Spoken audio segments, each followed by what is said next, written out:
Hello, friend. Make yourself comfortable, because tonight we're settling into something that looks, on the surface, like the simplest kind of nostalgia. What 1950s women really wore to keep their fashion style. The pretty dresses, the cinched waists, the gloves in every shade of cream and ivory. By the time we're finished tonight, I think you'll see there was a great deal more happening underneath that look than anyone ever let on. Just one quiet moment before we step in. If these slow stories have become part of your routine, hitting subscribe would mean more than you know. And if tonight is what finally eases you into sleep, a like genuinely helps me keep making more of these. Let me know in the comments where you're settling in tonight. Perhaps a soft bed in Liverpool, or a warm couch somewhere in Ohio. I promise you, I read every single one. All right, love, get yourself settled. Let's drift in together. Here is the detail that genuinely surprised me when I first came across it, and I suspect it might surprise you too. The average American woman getting dressed for an entirely ordinary day in 1953 was not wearing one foundation garment underneath her dress. She was wearing, in a very particular order, as many as 6. A girdle, a garter belt, sometimes built right into the girdle itself. Stockings, rolled carefully and clipped into that garter belt. A slip, often a second half slip layered underneath the first for opacity. And beneath a full skirt, 1 or 2 stiffened petticoats holding the whole shape up and away from her legs like a tent held up by poles nobody could see. 6 layers, sometimes more, before a single visible stitch of the actual outfit even went on. And she did this every day. Not for a wedding, not for a photograph. Every single day, including the days she never planned to leave the kitchen. I find that detail almost impossible to get out of my head once I learned it, because it rearranges everything you think you know about that era just by sitting there quietly in the background of every photograph you've ever seen. The woman in white gloves stepping out of a car, the woman in the magazine advertisement smiling over a roast.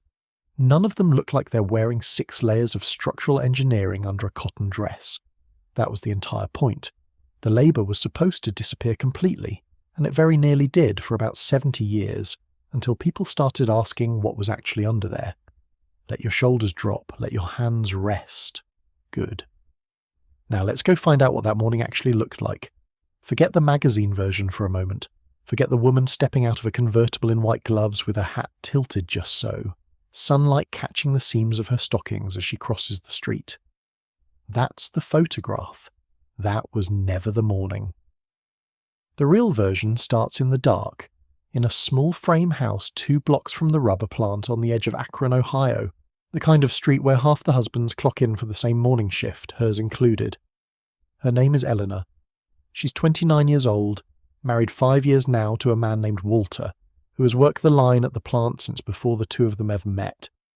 They have a daughter, Carol Ann, 4 years old, asleep down the hall with a rag doll missing 1 button eye, and a baby just shy of 6 months, who has only recently begun sleeping through most of the night. A small mercy Eleanor still doesn't quite trust will hold. She's not awake because she wants to be.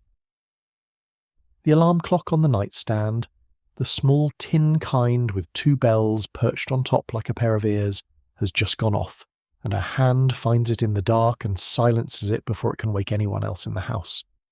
It is 5:15 in the morning,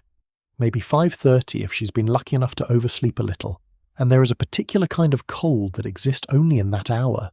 in that kind of house. Not winter cold exactly, though it can be that too. Just the cold of a furnace that hasn't kicked on yet, the cold of a linoleum under bare feet, the cold of a day that hasn't been warmed by a single lamp or a single cup of coffee. Here is the detail that doesn't fit the photograph at all. Eleanor is putting on her foundation garments before she's had a sip of coffee, before breakfast, before the children stir, before Walter has rolled over and reached for the lamp. The girdle goes on in something close to darkness, more by feel than by sight, because the bathroom light at this hour is unkind, and she would rather not examine herself too closely just yet, not before coffee, not before 7 in the morning has had a chance to be kind to anyone. I want to slow down here, because this is where the real story begins, and it isn't the story you expect. To understand why a girdle existed at all, You have to go back a few years, to 1947, to a Paris runway, and a designer named Christian Dior who unveiled a silhouette the fashion press immediately started calling the new look. After nearly a decade of wartime rationing, of women in square-shouldered, fabric-saving suits that made do with less because there was simply less to be had, Dior showed dresses with enormous swinging skirts, some using 20 yards of fabric in a single garment, paired with a waist so narrow it looked almost impossible. The hips flared out dramatically below it. The whole effect was deliberately, almost defiantly feminine, a kind of visual sigh of relief after years of austerity. Women in Paris and London and New York saw the photographs and wanted that silhouette immediately. The way you want something, the moment you understand it, represents a kind of permission you didn't know you'd been waiting for. The trouble was that almost nobody's actual body produced that silhouette on its own. The tiny waist against the wide hip and the round, lifted bust was not, for most women, a natural proportion. It was an engineering problem, and the fashion industry, never one to leave money on the table, solved that engineering problem with an entire category of garments designed to take an ordinary human body and reshape it, hour by hour, into something closer to the drawing. This is where the girdle comes in, and I think it's worth sitting with what a 1950s girdle actually was, because the word makes it sound almost dainty, almost like a small inconvenience. It was not dainty. A typical girdle of the period was made of heavy elasticized fabric, sometimes reinforced with woven panels of stiffer material along the sides and front, occasionally with actual boning sewn in vertical channels, not unlike the boning in a corset from decades earlier, just renamed and repositioned to suit a new decade's taste. Some came from a company called Playtex, which had pioneered a particular kind of latex rubber girdle that promised, in its advertising, to be invisible under clothing and to simply melt away the inches a woman didn't want anyone discussing out loud. Others came from companies like Warner's or Formfit, each with their own patented panels and their own claims about control, a word that shows up constantly in the advertising of the period. Control, as though the body itself were an unruly thing that needed managing the way a household budget needed managing. She reaches for hers now, in the dark, hanging over the chair where she left it the night before, already turned right side out and ready. It's heavier than you'd think, almost the weight of a folded towel, dense with elastic and rubberized thread. She steps into it the way you'd step into a pair of trousers, one leg and then the other, and pulls it up over her hips. And this is the part that takes both hands and a certain amount of practiced effort, working the fabric upward in small tugs, smoothing it as it goes, because if it bunches even slightly at the hip, it will show through the dress later, and there will be no fixing it once she's dressed. There is a particular sound a girdle makes going on in a quiet room, a soft, dry friction sound, fabric against fabric, elastic stretching and resettling, almost like a held breath being let out slowly. And there's a particular feeling too, one that every woman who wore one could describe instantly, and that almost nobody talked about, because talking about it would have meant admitting the elegant silhouette costs something. The girdle does not simply sit on the body, it compresses it. It takes the soft, ordinary geography of a torso, the kind that exists on every human being regardless of size, and pushes it inward and upward into a smoother, more uniform shape. Some women felt this as a kind of bracing support, almost like a posture correction, and would later say, when asked, that they actually liked the way it made them stand. Other women felt it as something closer to being held by two firm hands that never quite let go for the next 14 hours. She works the last of it up over her hips now, settling it, running her thumbs along the top edge to make sure nothing is rolled or twisted, because a twisted girdle is its own special kind of misery, one that announces itself around the middle of the morning with a sharp, insistent discomfort that cannot be fixed without taking the whole thing off again, which is simply not something a woman does in the middle of a grocery store or a church meeting or a parent-teacher conference. So she checks now, carefully in the dark, by feel, the way she has checked every single morning for years. Built into the bottom of the girdle, or sometimes attached as a separate belt worn just beneath it, are the garters. 4 of them tonight, 2 on each side, small rubber buttons on the ends of short elastic straps that hang down toward the tops of her thighs. This is the part that connects the girdle to the next layer, the stockings, and the 2 garments are designed to work together as a single system, which is precisely why so many women of this era simply could not imagine getting dressed any other way. The idea of a stocking that stayed up on its own, the kind you might recognise from your own dresser drawer today, simply did not exist yet in any common form. Stockings in 1953 needed something to hold them, and that something was always a garter. The stockings themselves deserve a moment, because their story is stranger and more recent than most people realise. Nylon, the synthetic fibre that made sheer, affordable stockings possible in the first place, had only existed since the very end of the 1930s, developed by chemists at a company called DuPont who were looking for a replacement for silk. When nylon stockings first appeared in stores in 1940, women lined up around city blocks to buy them, sometimes in the thousands, because they were sheerer and more durable than silk and did not run quite as easily, though they certainly still ran, a fact every woman of the period understood with a kind of resigned, weary familiarity. Then came the war. Nylon was needed for parachutes and tents and tow ropes, and stocking production all but stopped for several years. Women drew seams up the backs of their bare legs with eyebrow pencil, carefully in front of a mirror, trying to simulate the look of stockings they could no longer buy. Some department stores even employed young women to stand at counters and draw the seams on customers' legs for a small fee, which sounds almost unbelievable now and was, at the time, simply Tuesday afternoon. By the time the war ended and nylon production resumed for civilian use, the demand had built up so completely that the return of real stockings to store shelves in 1945 caused what newspapers at the time actually called nylon riots, with women pushing and shoving in department stores to get a pair. So by the time our woman is reaching for her stockings on this particular morning in the 1950s, the garment has already survived a war, a shortage, and a kind of cultural hysteria that most modern shoppers would find difficult to picture over a pair of legwear. She pulls them from the drawer where she keeps them rolled, never folded, because folding creates a crease that can weaken the fibre along the fold line, and a weakened fibre means a run, and a run means the stocking is finished. Full stop. No repair possible, not for this kind of sheer 15 denier nylon anyway. There is a particular ritual to putting them on correctly, one she could do with her eyes closed at this point and very nearly does, since the room is still mostly dark. She gathers the stocking down into itself, rolling it from the top into a small donut shape, then slides her toes in first, unrolling it slowly up the leg, smoothing as she goes, because nylon stockings of this era have absolutely no stretch to forgive a careless tug. A snag on a rough fingernail, a hangnail she forgot to file down, even the rough edge of a wedding ring. Any of it can open a small hole that will spread into a long climbing run within the hour, and there is no fixing a run mid-morning except with a careful dab of clear nail polish at each end, to stop it from travelling further,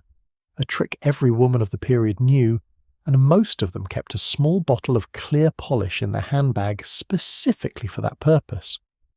The seam matters enormously,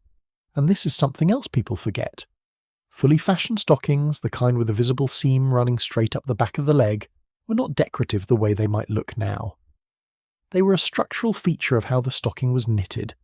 flat rather than circular, and then sewn up the back, which produced a more precise body-hugging fit than seamless stockings could manage in this period. But a seam that was not perfectly straight, tilting even slightly to one side, was considered a small social failure. The kind other women would notice immediately and never mention. The kind a husband might notice and mention exactly once, usually at an inconvenient moment. She straightens the seam now by feel, running 2 fingers down the back of her calf, checking by touch in the grey half-light, then reaches down and clips the first garter to the top of the stocking, just above the knee where the fabric reinforces into a slightly thicker welt, designed for exactly this purpose, then the second garter on the other leg, then the other 2, until all 4 are fastened and the stockings are pulled taut and even, no sagging, no bunching at the ankle, no twisted seam anywhere along either leg. The whole process, done properly, takes perhaps 4 or 5 minutes per leg if she is being careful, which she is, because the alternative is spending the entire day adjusting herself in doorways and behind counters, which is its own kind of small daily humiliation nobody particularly enjoyed. I want to pause on something here, because it is easy to slide past it. This entire sequence, the girdle, the garters, the stockings, all of it has happened before 5:45 in the morning, in a half-dark bedroom, while everyone else in the house is still asleep. Nobody sees this part. Nobody ever saw this part. The entire purpose of the next 12 hours of her appearance is to look as though none of this happened at all, as though the finished silhouette simply arrived on her body the way morning arrives on a window. That is the quiet, unspoken contract at the center of this whole era of fashion. The labor is real, the labor is significant, and the labor is supposed to be completely perfectly invisible. Next comes the slip, and here the routine slows down just slightly, becomes a touch less mechanical, because the slip is the first layer that actually feels like clothing rather than scaffolding. It slides on over her head, cool against the skin even through the girdle, usually made of a silky rayon or, if she is fortunate enough to own a nicer one, real silk reserved for special days. The slip serves several purposes at once, and it is worth naming them because none of them are obvious from the outside. It smooths the slightly textured surface of the girdle and garters, so that no ridge or seam shows through the dress fabric later. It adds a layer of opacity, since many daytime dresses of this era were made from cotton or light wool that could turn faintly see-through in strong sunlight without something underneath. And it reduces the static cling that builds up between nylon stockings and certain dress fabrics, a small practical detail that nobody romanticizes in old photographs but that mattered enormously on a windy day in a town with a main street and a church, and absolutely everybody watching. Some women, depending on the dress they planned to wear, layered a second half slip on top of the first, just from the waist down, for extra coverage under particularly light-coloured or particularly full skirts. This was especially common with the new fuller silhouettes, since a single thin slip under several yards of pale cotton could still let shadows of the legs show through in bright outdoor light, and nobody wanted that particular small scandal trailing them down the sidewalk. And then come the petticoats, and if you have ever wondered how those enormous bell-shaped skirts from old photographs managed to stand out so dramatically on their own, here is your answer. They did not stand out on their own at all. They were held out, propped, structured by petticoats specifically built for that purpose, sometimes called crinolines, though that word technically belongs to an earlier century's version of the same basic idea reinvented for a new decade.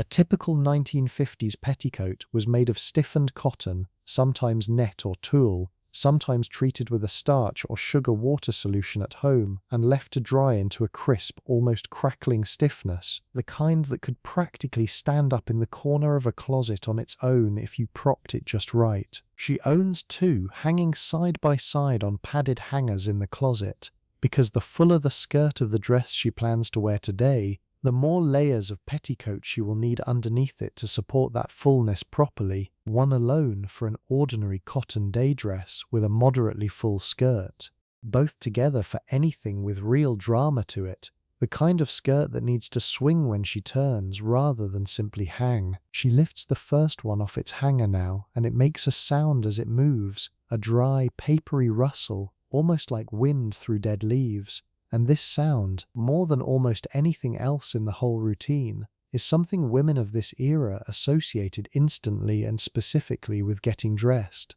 The particular music of crinoline against itself in a quiet room. Putting one on requires a bit of negotiating, since the waistband needs to sit snugly enough not to slip down over the hips during the day, but not so tight that it adds yet another layer of compression on top of the girdle, already doing that job. She steps into it, pulls it up, ties or buttons the waistband depending on the style, and immediately the whole lower half of her body changes shape, widening out below the waist into that bell silhouette the era is so famous for. If she needs the second petticoat as well, it goes on the same way, layered directly over the first, and the two together produce a fullness that no single layer of fabric could ever achieve. Here is something I find genuinely remarkable, and I do not think it gets said often enough. The visual signature of an entire decade, the thing you picture instantly when someone says 1950s fashion, that wide, swinging, almost architectural skirt, did not come from the dress fabric at all. It came from these stiff, scratchy, mostly invisible undergarments doing the actual structural work underneath. The same way a tent depends entirely on its poles, even though nobody walking past admires the poles. The dress on top was, in a strange sense, almost beside the point. It was the shape, not the fabric, that people were responding to, and the shape lived entirely in these layers nobody ever saw. There is a discomfort to all of this that is easy to underestimate from the outside, looking at a photograph 70 years later. The crinoline is scratchy against bare legs in summer, even through stockings, a faint persistent itch that becomes background noise by mid-morning, the way any constant low-level discomfort eventually does. Sitting down in 2 layers of stiff petticoat requires a particular kind of care, a small adjustment of the skirt outward and around so it does not crush flat under her, or worse, flip upward in the back the moment she lowers herself into a chair, which has happened to enough women at enough church socials that an entire informal etiquette developed around exactly how to sit gracefully in a full skirt, taught more often than not by a mother or an older sister rather than any book. Before the dress goes on, there is one more piece, and it is worth a moment because it shaped the silhouette just as much as the girdle did, just at the opposite end of the body.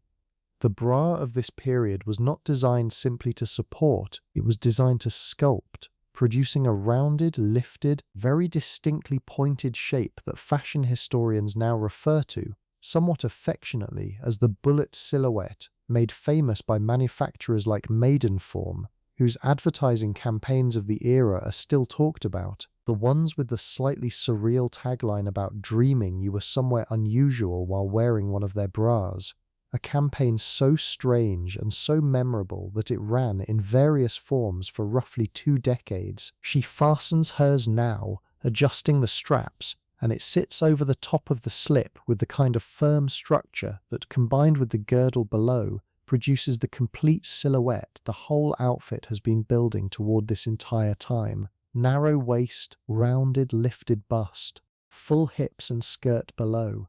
An hourglass drawn not by nature, but by roughly 5 separate garments working in careful coordination, each one invisible on its own, each one absolutely essential to the finished picture. Only now, after all of that, does the actual dress come down off its hanger. This particular dress is a cotton day dress, a small floral print, fitted through the bodice with a wide, full skirt that the petticoats underneath are about to give real shape and movement to. She made it herself, actually, on a Singer sewing machine that sits folded into a cabinet in the spare room, from a butterick pattern she bought for a few cents at the fabric counter downtown, the kind of pattern that came folded into a paper envelope with a small illustration on the front and a sheet of tissue paper instructions inside that assumed you already understood roughly what you were doing. Home sewing was not a hobby for most women of this period the way it might be thought of now. It was a genuine economic necessity,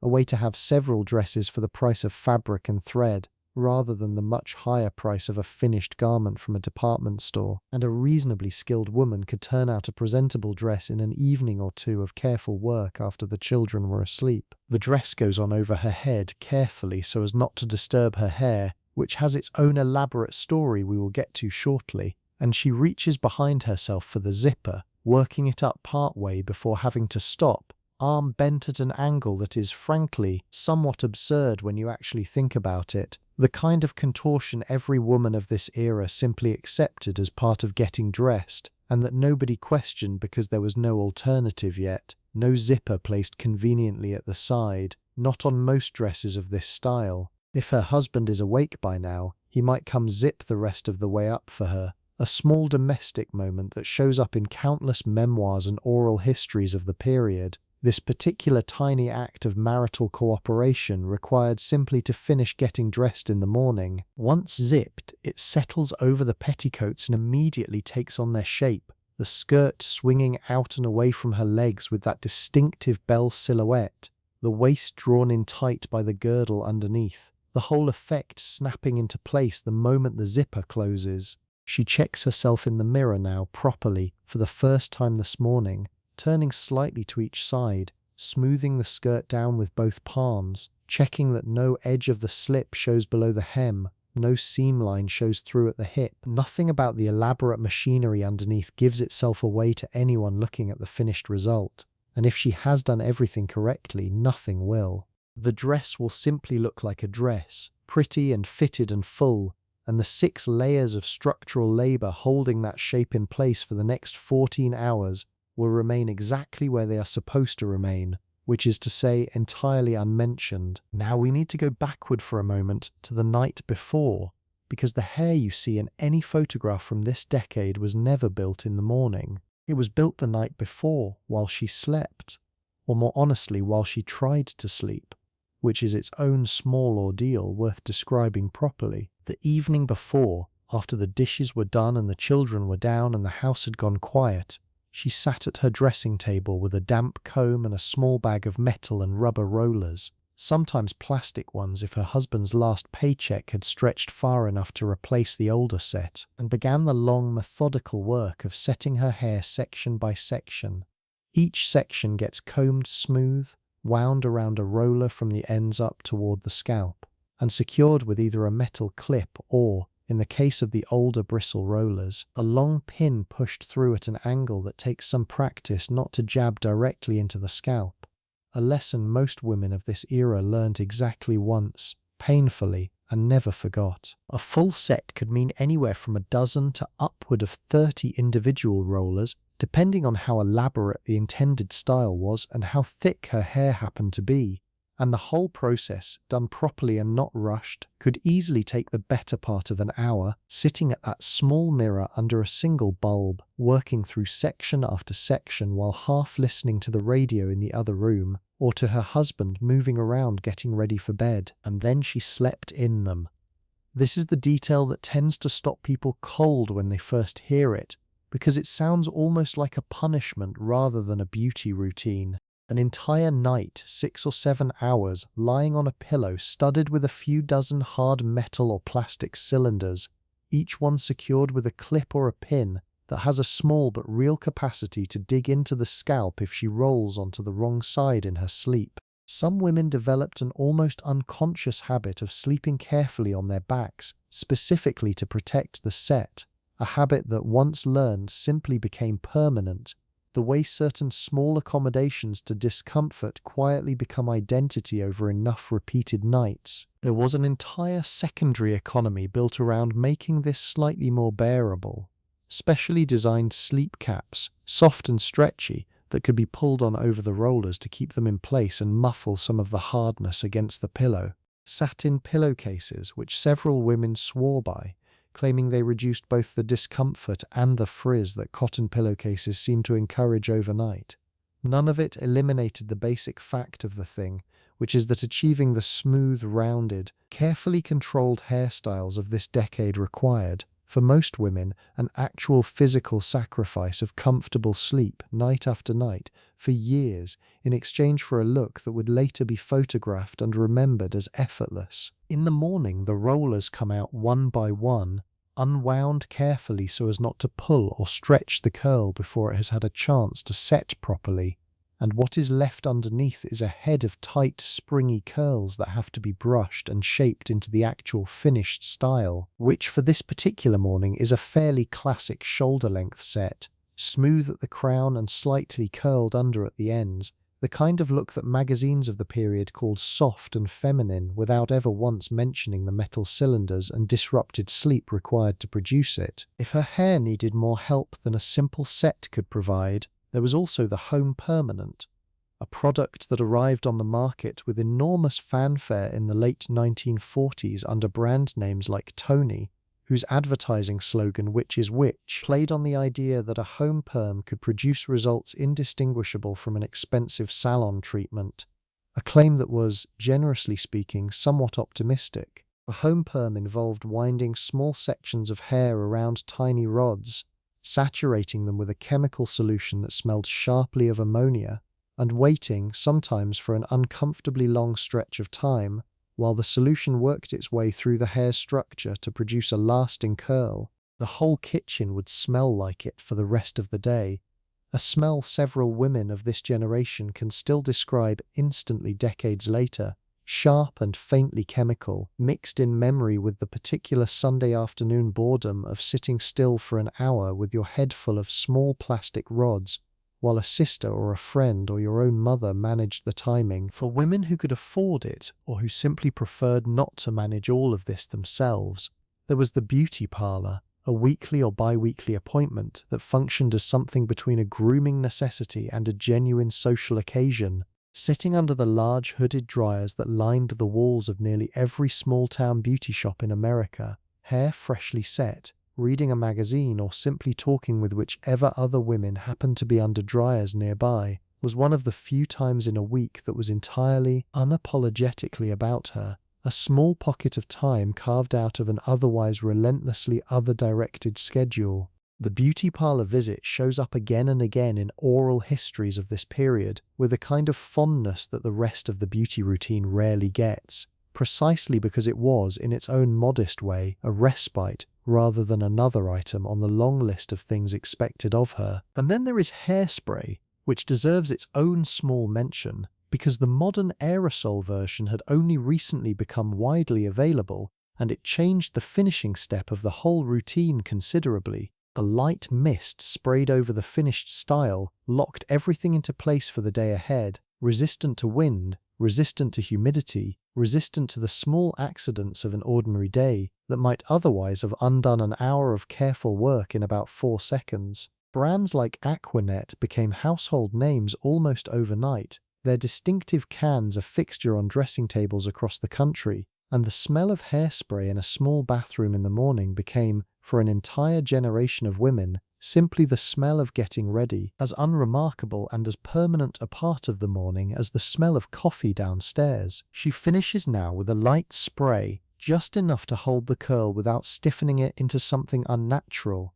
and checks the whole effect in the mirror one final time, turning her head slightly each way, smoothing one stray piece back into place with a single bobby pin tucked discreetly behind her ear where it will not show. The hair, like the silhouette underneath the dress, is meant to look as though it required almost no effort at all. It required, in fact, an entire evening, a night of careful and uncomfortable sleep, and a morning's worth of brushing and pinning and spraying. Every single one of those hours folded invisibly into a look that will be complimented today, if it is mentioned at all, with something brief and a little careless like, "Your hair looks nice." Makeup comes next, and the ideal here, somewhat counterintuitively, is to look as though she is wearing almost none at all. The 1950s beauty standard prized a particular kind of polished naturalness, a face that looked clear and healthy and faintly luminous rather than visibly painted, which meant the actual application required more skill and more careful blending than a bolder look might have, not less.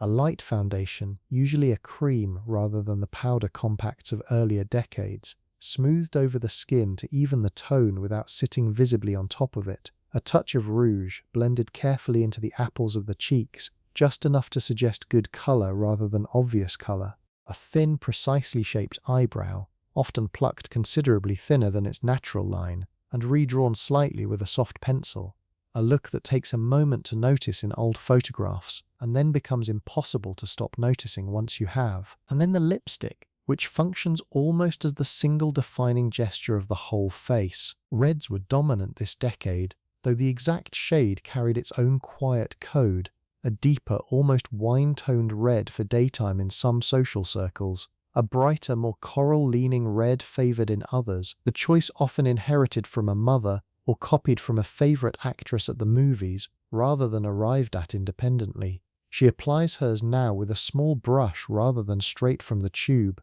working carefully along the cupid's bow, blotting once on a tissue, then reapplying a second lighter layer, a two-step method several beauty columns of the period recommended specifically because it made the color last longer through a day that would include eating, drinking, and almost certainly several rounds of unplanned conversation that a fresh lipstick simply could not survive untouched. This is worth pausing on for a moment, because lipstick in this era was never a one-time application the way it might be treated now. It was something reapplied throughout the day, almost ritually, particularly after meals, and an entire small etiquette existed around exactly how and where this reapplication was supposed to happen. A lady did not touch up her lipstick at the table in front of company. She excused herself briefly and without announcement to a powder room or a ladies' lounge, repaired whatever needed repairing in private, and returned looking as though nothing had ever needed fixing in the first place. The handbag she carries today holds, among other things, a small gold compact with a tube of this exact lipstick tucked into a side pocket specifically for this purpose, because being caught without it somewhere in the middle of a long day was its own minor emergency. By the time all of this is finished, the foundation garments, the stockings, the slip, the petticoats, the dress, the hair, the face, something close to an hour and a half has passed since the alarm first went off, and the sun outside the kitchen window has only just begun to turn the sky a pale, washed-out grey. The house is starting to wake around her now. A small thump from the children's room upstairs, the particular creak of her husband's feet hitting the floor on his side of the bed, and she moves toward the kitchen already fully assembled, fully finished, the entire elaborate architecture of the morning already complete and already by design completely invisible. The kitchen is warmer than the bedroom was, the stove already going, the percolator beginning its low, steady burble on the back burner. She moves through the familiar choreography of breakfast, eggs cracked into a bowl, bacon laid into a cold pan that will heat slowly so the fat renders out properly, bread set near the toaster, and she does all of this in the dress and the girdle and the stockings and the petticoats, the full architecture of the day already in place, because there is no version of this morning where she cooks breakfast in a robe and changes afterward. The dress goes on once, early, and stays on, through breakfast, through the dishes, through whatever the day asks of her next, all the way until it comes off again at night. Her husband appears in the doorway in his undershirt, still working the knot of his tie loose around his neck, and there is a small, easy domestic warmth to the next few minutes that the rest of this story should not lose sight of, even as we keep examining the structural labour underneath it. He kisses her cheek, careful, the way men of this generation learned to be careful, not to smudge the lipstick, not to muss the hair, a small unspoken courtesy that had become so automatic neither of them probably noticed it anymore. The children come down one at a time, hair half combed, shoes on the wrong feet more often than not, and breakfast unfolds the way breakfast unfolds in any house with young children in it, a little chaotic, a little loud, entirely ordinary. And underneath all of that ordinary morning noise, her girdle is already beginning to make its presence known in the particular way it does after the first hour or so of wear. A low, steady pressure around the ribs that she has stopped consciously noticing most of the time, but that is, if she pays attention to it even for a second, absolutely still there. The way a held breath is still a held breath even after you have gotten used to holding it. By the time breakfast is cleared and the children are sent off, one to school and the younger one settled with a neighbour for the morning, she has perhaps 2 hours before her own errands begin, and this is when the last two pieces of the daily armour come out, the ones that, more than anything else in the entire routine, signalled to the rest of the town exactly who she was and exactly what she understood about her own place within it. The gloves first, then the hat. The gloves live in the top drawer of her dresser, organised by colour and by occasion, in a system that took her a while to learn properly, but that now operates almost without conscious thought.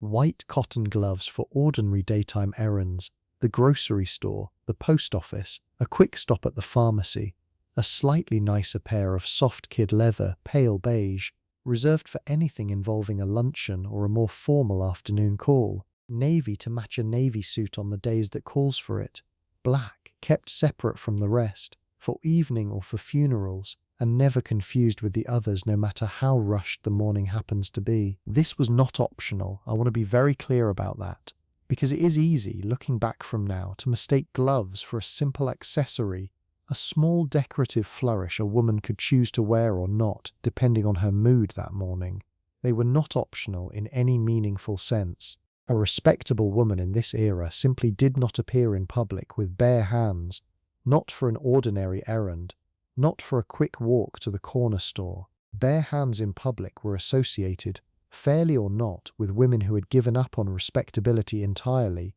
or with manual labourers, or with children who were the only people granted any real exemption from the rule. For everyone else, gloves were assumed the moment a woman stepped past her own front door. She works her right hand into the white cotton pair now, fingers sliding in one at a time, smoothing the fabric up over the wrist with her other hand, then does the same on the left, flexing both hands once they are on to test the fit and settle the seams. The sensation is immediate and total. Her hands feel formal now, slightly distant, almost as though they belong to a more careful, more deliberate version of herself than the one who was just cracking eggs into a bowl 20 minutes ago. Every object she touches for the rest of the morning, the doorknob, her handbag clasp, the coins she will hand to the clerk at the pharmacy, will be filtered through this thin layer of cotton, her actual skin not making contact with any of it until she returns home this afternoon and peels the gloves off, finger by finger,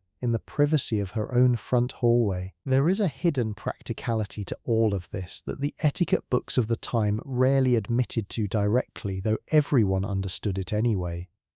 Gloves hide a great deal. They hide the small red marks left by hot dishwater, the slightly roughened knuckles that come from scrubbing floors and wringing out wet laundry by hand, the chipped nail she meant to fix last night and forgot. In this sense, the gloves were doing double duty, signalling respectability on the surface while quietly concealing, just underneath that signal, the very physical evidence of the domestic labour that respectability was somehow not supposed to acknowledge existed at all. And they came with their own maintenance burden, naturally, because nothing in this entire routine ever simply existed without also requiring upkeep. White cotton gloves needed washing by hand after every wear or two, in a mild soap, rolled gently in a towel afterward to draw out the excess water, then laid flat on a clean surface to dry without losing their shape. A single visible stain, a smudge of lipstick from an absent-minded gesture toward her own face,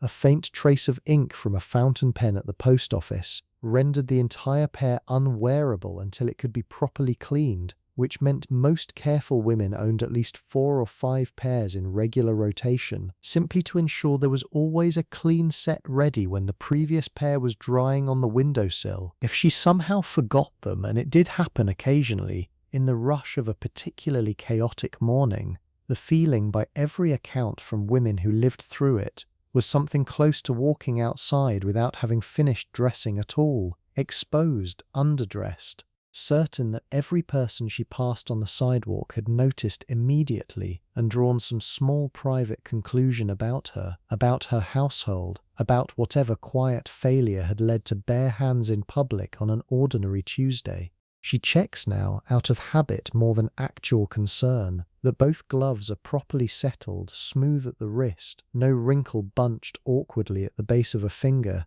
and reaches for her handbag. The hat is the last piece, and in some ways it is the piece that carried the most quiet social information of anything she puts on all morning, more even than the dress itself, more than the gloves. Hats in this decade were not simply weather protection or finishing touches the way they might be thought of now, worn occasionally, mostly for fun. They were a genuinely structured part of a woman's public identity, and the specific style, shape and manner of wearing one communicated things that everyone around her could read instantly without a single word being exchanged. A married woman's hat tended toward a particular set of styles, generally a bit more conservative, a slightly smaller brim, or a close-fitting close shape, often in a more subdued colour, signalling settled respectability rather than availability. An unmarried young woman, by contrast, had considerably more latitude toward brighter colours,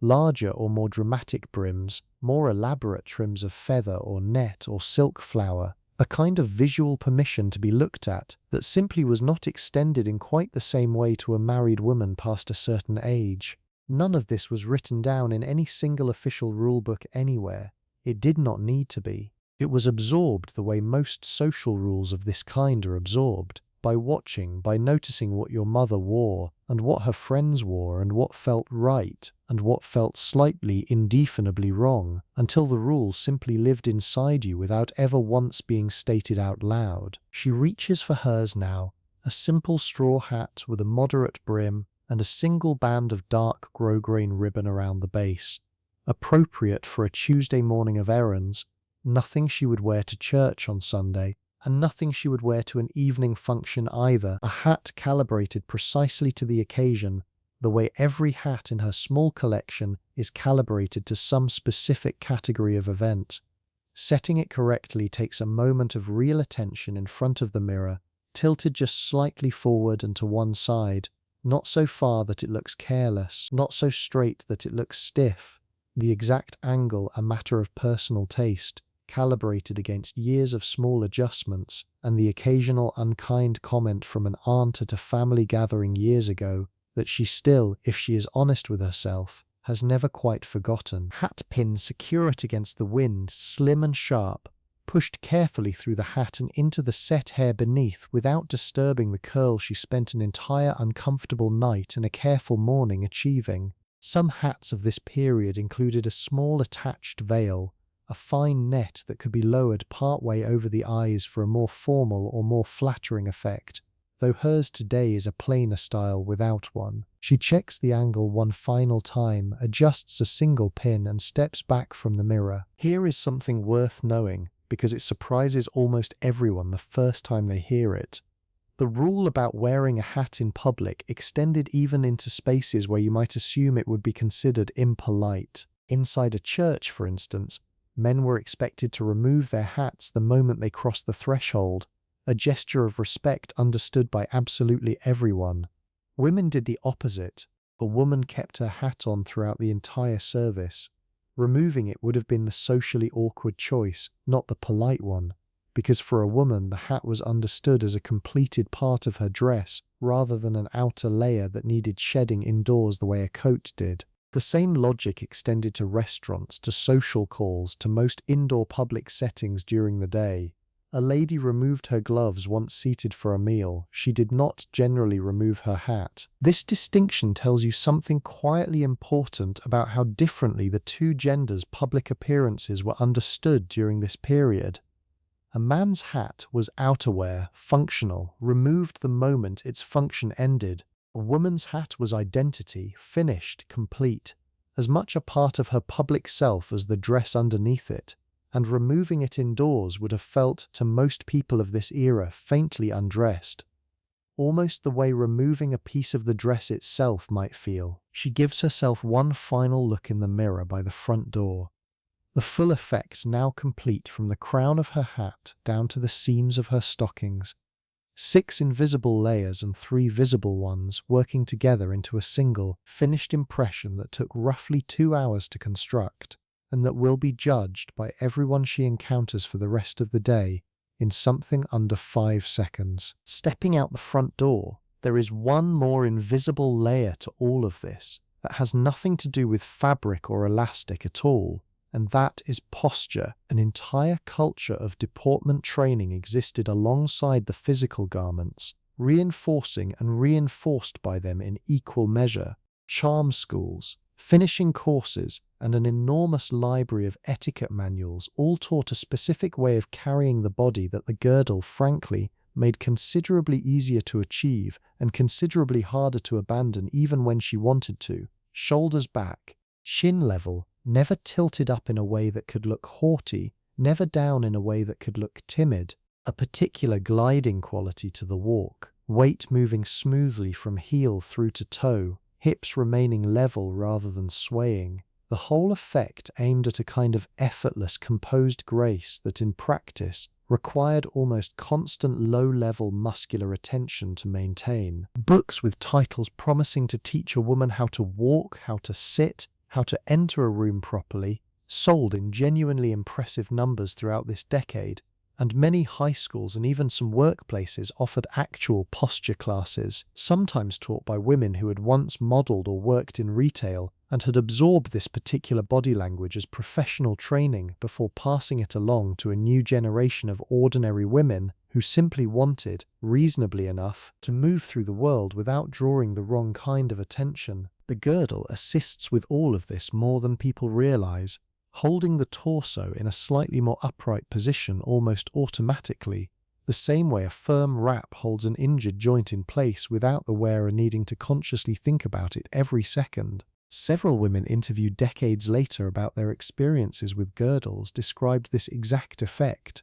a kind of forced good posture that felt, depending entirely on the day and the woman, either like helpful support or like being gently but constantly corrected by an invisible hand pressed against the small of the back. She walks the 4 blocks to the shopping district at a measured, even pace, not because she is in any particular hurry, but because the dress and the petticoats underneath move best at this exact speed, swinging gently with each step rather than swishing wildly or, worse, catching awkwardly against her legs. The morning is warming up now, the sun fully risen, and she is aware in the specific low-grade way she is aware of most physical discomfort by this point in any given day, that the girdle is going to feel considerably less pleasant by noon than it does right now, and that there is absolutely nothing to be done about that except continue walking and continue not mentioning it to anyone. The shopping district itself, when she reaches it, is the kind of small-town main street that existed in roughly the same basic configuration in thousands of towns across the country during this decade. A 5 and dime with a soda counter along one wall, a pharmacy with a soda fountain of its own, competing gently for the same afternoon customers, a grocery, not yet a supermarket in the larger modern sense, though the format is beginning to shift in that direction in bigger cities, with a butcher counter at the back, and a grocer who still knows most of his regular customers by name and by usual order. A dress shop with a single mannequin in the window wearing whatever the latest pattern happens to be that month, and on every single sidewalk, in every single shop, women dressed almost exactly the way she is dressed right now, gloved, hatted, girdled beneath their own particular choice of dress, moving through their own versions of this same morning. There is something genuinely striking about imagining an entire town's worth of women on an entirely unremarkable Tuesday, all independently enduring some version of this same elaborate, uncomfortable, carefully concealed routine, each one believing, in some private corner of her mind, that she alone was managing it, that other women somehow found it easier, more natural, less of an ordeal. The culture of this period did not particularly encourage women to compare notes honestly on exactly how much all of this cost, physically, in terms of comfort and time. The whole system depended, in its own quiet way, on each woman assuming her private discomfort was simply hers alone to manage and never mention. Inside the grocery, she moves through her usual list, and this is where the gloves first become genuinely inconvenient rather than merely formal. Reaching into a coin purse for exact change with gloved fingers takes a fraction longer than it would barehanded, fumbling slightly with smaller coins in a way she has simply learnt to build into her sense of how long an errand should take. Picking up loose produce, testing a tomato for ripeness, requires a kind of careful, deliberate touch through the cotton that bare fingers would manage instantly and without thought. None of it is difficult exactly, it is simply slower by some small consistent margin, every single time, in a way that adds up across a morning of errands into something that, if you tallied it honestly, probably cost her a genuinely meaningful amount of extra time every single week of her adult life. Time that nobody ever counted because nobody was supposed to be counting. The heat is the thing that nobody talks about enough when they talk about this era's fashion, and I want to be honest about it here because it matters. Air conditioning in this period existed mostly in movie theaters and a small number of department stores in larger cities, and was not yet a standard feature in most homes or most small shops, which means that on a genuinely hot summer day, and small-town America has plenty of those, she is wearing a girdle, a garter belt, nylon stockings, a slip, one or two petticoats, a bra, and a cotton dress, with absolutely no air conditioning anywhere between her bedroom this morning and her own kitchen again this evening. The heat builds steadily under all of that fabric and elastic in a way that is frankly difficult to overstate. Several oral histories of women from this exact period describe summer afternoons spent feeling, in their own words, as though they were being slowly steamed inside their own clothing. The girdle in particular trapping heat against the body with an efficiency that the elastic and rubber construction never anticipated needing to manage. There were small accommodations for this, naturally, because there always were. Lighter weight summer girdles existed, made of a more breathable mesh panel construction rather than the heavier winter weight rubber, marketed specifically with this exact discomfort in mind, though they still compressed and still trapped heat, simply somewhat less aggressively than their winter counterparts.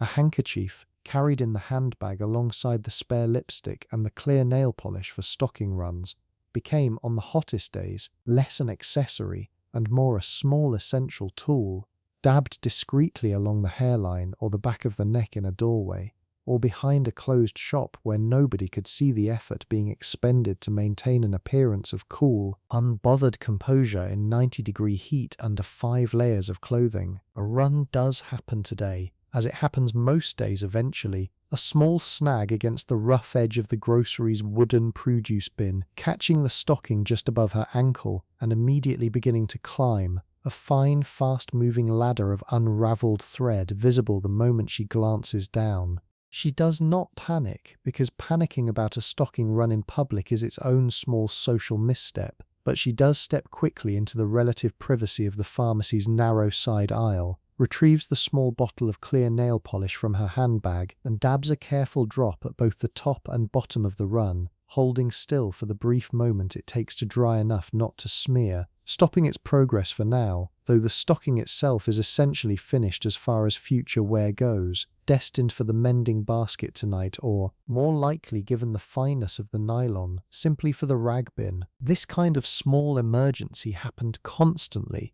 often enough that an entire secondary industry of stocking repair existed in this period. Women who specialized in something called invisible mending, picking up individual snagged or run stockings, particularly the more expensive silk or higher denier nylon ones, and repairing them by hand with a fine hook and matching thread for a small fee, extending the life of a garment that would otherwise be discarded after a single unlucky encounter with a splintered chair or a rough door frame. A pair of good nylons represented a genuine expense relative to an ordinary household budget of this period, and the casualness with which modern shoppers discard a single laddered stocking would have looked, to a 1950s housewife managing a fixed weekly allowance, like a small act of carelessness bordering on waste. By midday she has finished her errands and made her way to a friend's house a few streets over, where 3 other women from the neighborhood have gathered for lunch and a casual hand or two of bridge, a fairly typical midweek arrangement for women of this particular social tier in this particular decade, one that rotated houses week to week and carried its own small set of unwritten obligations about what should be served and how the table should look when guests arrived. Conversation here, once the initial settling in has happened, drifts in the easy looping way conversation drifts among people who see each other regularly and trust each other reasonably well, and at some point, the way it does most weeks, it touches on figure control, a phrase that shows up constantly in advertising of the period, and that had by this point simply migrated into ordinary speech as the polite way to discuss the entire category of compressive undergarments without using a cruder word for what they were actually doing to the body underneath. One woman mentions a new girdle she picked up, lighter than her old one, with a particular panel construction that she swears makes a real difference by the end of a long day. Another disagrees gently, insisting her older one, despite being heavier, holds its shape better through repeated washing.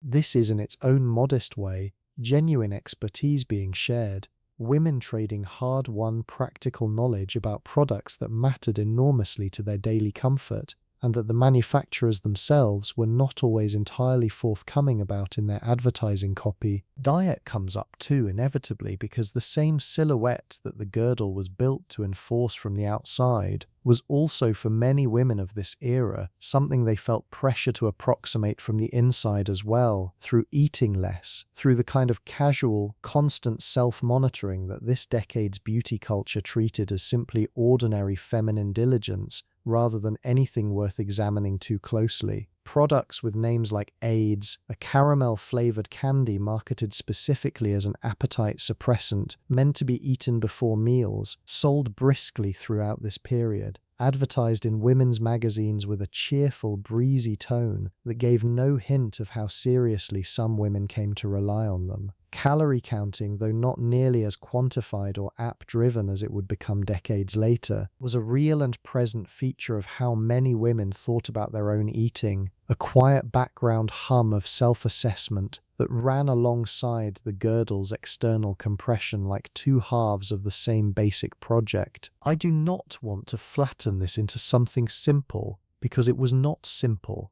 Some women genuinely enjoyed these conversations, found real camaraderie and even a kind of competence and pride in managing their figures well, the same way someone today might take real satisfaction in managing a household budget skillfully or keeping a garden thriving through a difficult season. Others felt it as a quiet, constant pressure they never quite escaped and rarely admitted to feeling, even to close friends, even at a lunch exactly like this one, where the conversation stayed light and practical and never once tipped over into anything resembling the word exhausting, even though, for at least one or two women at this particular table, exhausting would have been the more honest word. Lunch itself, when it is finally served, is a careful little production of its own. Sandwiches cut into neat triangles, a molded gelatin salad turned out of its ring mold and onto a glass plate, with the kind of small flourish that took genuine practice to execute without the whole thing collapsing. Iced tea poured from a pitcher with a slice of lemon balanced on the rim of each glass. And throughout the meal, gloves come off, set neatly folded beside each woman's plate. The one moment during a social outing of this kind when bare hands in front of others were entirely acceptable, expected even, since eating in gloves was its own small impracticality nobody bothered enforcing. They go back on the moment the meal ends and the cards come out, a small automatic gesture nobody comments on because nobody needs to. She excuses herself once during the afternoon briefly to the powder room down the hall, and there, alone for just a moment in front of a small mirror over the sink, she does the quiet maintenance that an afternoon like this requires, a fresh coat of lipstick, applied with the same careful two-step method as this morning, a check of the seams on her stockings straightened with 2 fingers down the back of each calf, a small adjustment to the angle of the hat, which has shifted very slightly during the walkover. None of it takes more than a minute or two, and none of it will be visible to anyone, which is by this point in the day, more or less the entire point of the exercise. By mid-afternoon she is walking home, the sun at its highest and warmest point now, the girdle by this hour making its presence known in a way that is impossible to ignore entirely, no matter how practiced she has become at not mentioning it. There is a particular kind of fatigue that settles into the ribs and the lower back after 8 or 9 hours in a firm, compressive garment. Not sharp pain exactly, more a kind of dense, persistent pressure that makes itself known most clearly in the moments she happens to think about it, which she tries with reasonable success not to do too often. At home, the afternoon belongs to housework, and here is where one of the more genuinely surprising rules of this entire era comes into play. A rule that several women interviewed decades later about their 1950s domestic lives bring up almost without being asked, because it had struck them even at the time as faintly absurd.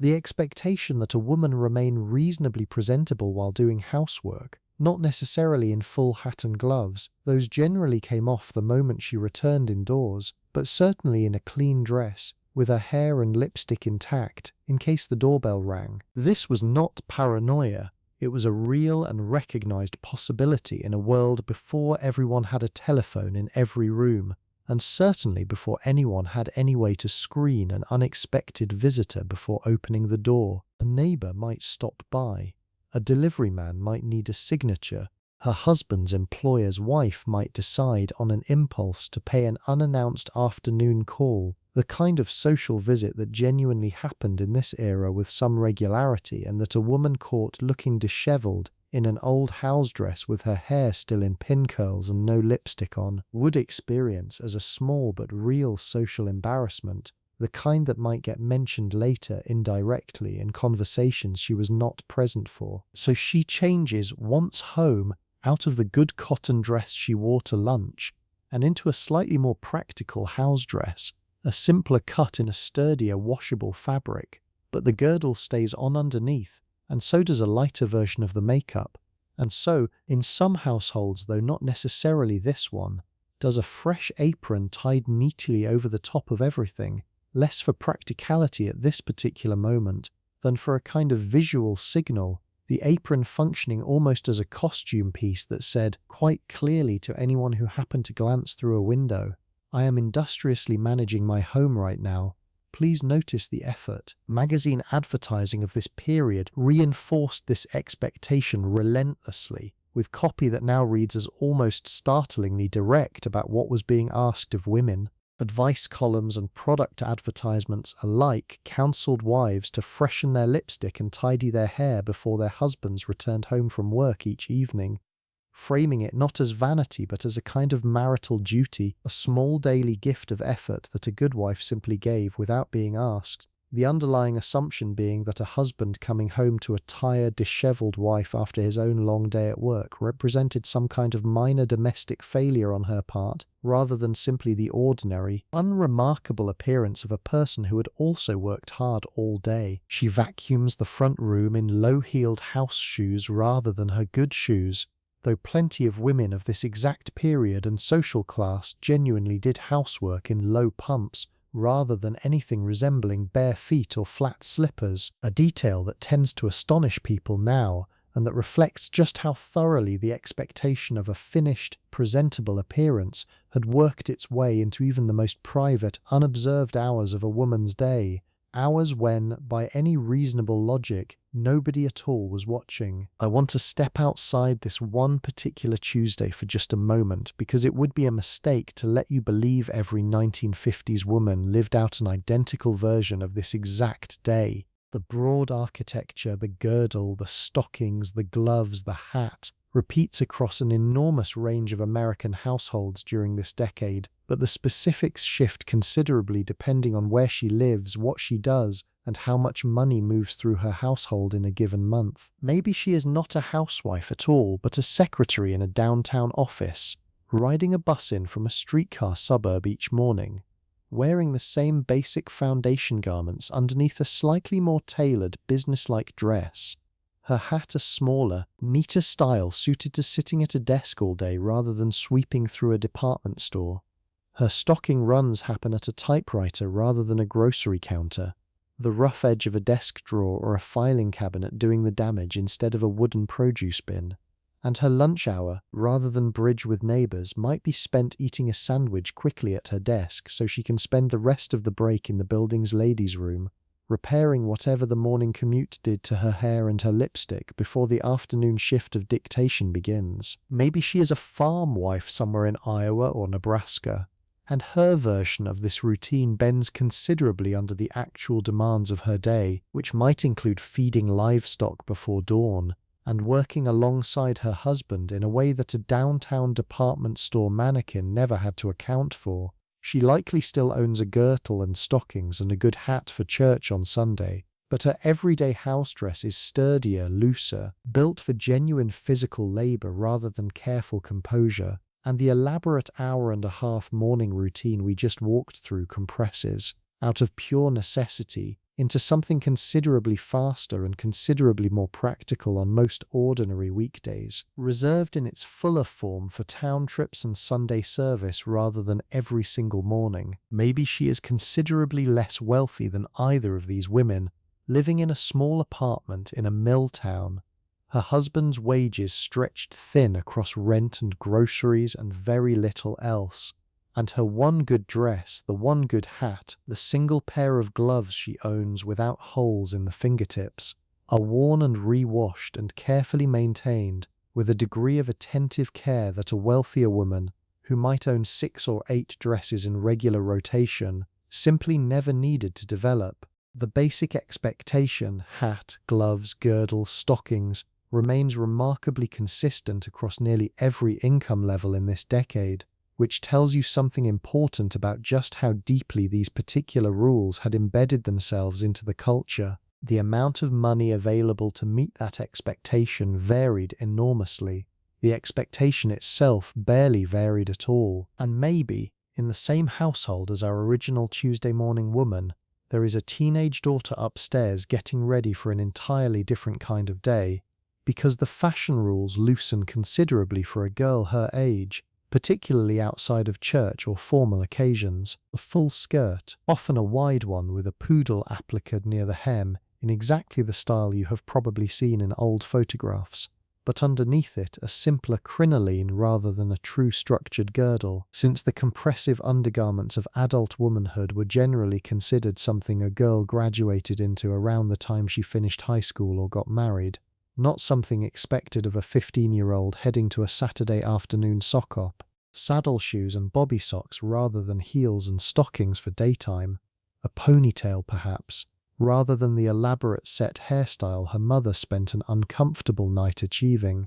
The same broad silhouette, the same full skirt era aesthetic, but considerably less structural labour underneath it. A small but genuine mercy granted specifically to youth in a culture that was, in most other respects, fairly relentless about what it expected from its women. Let us go back to our original Tuesday now, but pause for a moment on something that rarely makes it into the nostalgic version of this story, which is exactly what all of this cost, in real terms, against an ordinary household budget of the period. A good girdle from a department store counter could run somewhere in the neighborhood of several dollars, which sounds modest until you remember that several dollars represented a genuinely meaningful fraction of a typical weekly grocery budget for an average family in this decade. A quality pair of nylon stockings cost roughly $1 or so a pair, and given how easily they ran, a careful woman might go through a new pair every week or two depending on how hard her days were on them, which adds up, across a year, into a category of household spending that does not show up in most romanticized retellings of this era, but that absolutely showed up in the small leather notebook many women kept tucked in a kitchen drawer, tracking exactly where every dollar of the week's allowance went. Sears, Roebuck and Company, along with similar mail-order catalogues, played an enormous role in making all of this affordable and accessible even for families who lived nowhere near a proper department store. A woman in a small farming town could order a girdle, a slip, a pair of stockings, even a complete dress pattern's worth of fabric, directly from a thick catalogue that arrived twice a year and got studied, dog-eared, and passed between neighbours with something close to reverence. Many households used layaway plans for larger purchases, a good winter coat or a special occasion dress, paying a small amount each week toward an item set aside at the store until the full price had been covered, a system that allowed careful budgeting around purchases that would otherwise have required saving an impractically large lump sum all at once. She herself keeps a small running list in that exact kind of notebook, tracking which stockings need replacing soonest, which gloves are due for their next careful hand wash, when the girdle she is wearing right now will likely need to be replaced as its elastic begins to lose its grip, something that happens gradually over months of regular wear and washing, until one day the garment simply stops doing its job properly and a new one becomes, however reluctantly, an unavoidable expense. None of this is the picture you get from a glossy magazine advertisement, showing a smiling woman in a crisp new dress. The actual experience involved a constant, ongoing low-level financial calculation running quietly underneath every single layer of the look, a calculation almost nobody outside the household ever saw or had any reason to think about. Most households of this period set aside a particular day of the week, often Monday, for washing, and the foundation garments that built this entire silhouette required a kind of careful, attentive laundering that bore almost no resemblance to simply tossing everything into a machine and walking away, which was not in any case an option most households had readily available yet, since the home washing machine, while becoming increasingly common across the decade, was still far from universal, and even where it existed, certain garments were considered far too delicate and far too expensive to risk inside one. The girdle, with its elastic and rubberized panels, generally got washed by hand in cool water with a mild soap, never wrung out the way a cotton dish towel might be, since wringing could permanently distort the elastic fibers and ruin the careful shaping the garment was built to provide. Instead, it was gently pressed between two towels to remove excess water, then laid completely flat to dry, away from direct heat or sunlight, which could degrade the rubber components considerably faster than ordinary wear alone.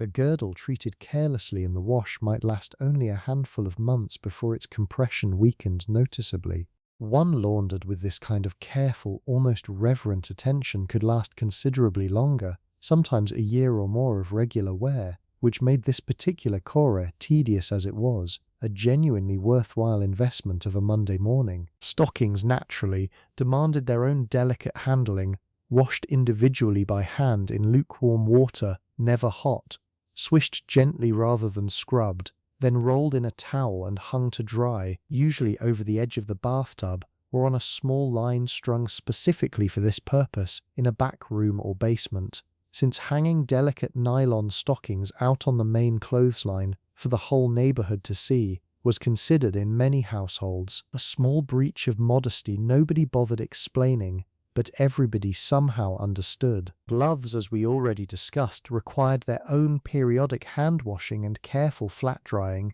and slips and petticoats, being sturdier fabrics, could generally tolerate machine washing where one was available, though the stiffened petticoats sometimes needed their starch reapplied after several washes to restore the crisp body that gave the skirts above them their distinctive shape,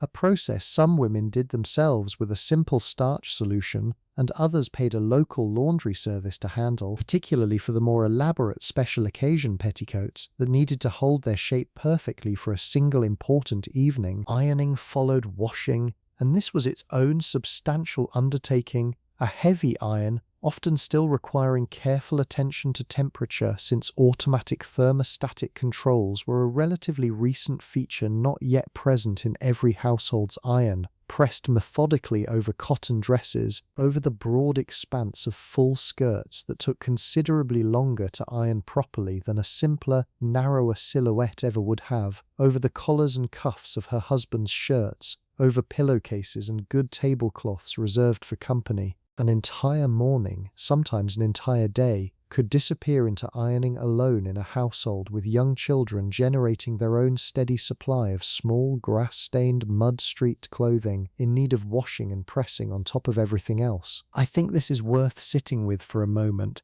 because it reveals something the finished photograph never shows.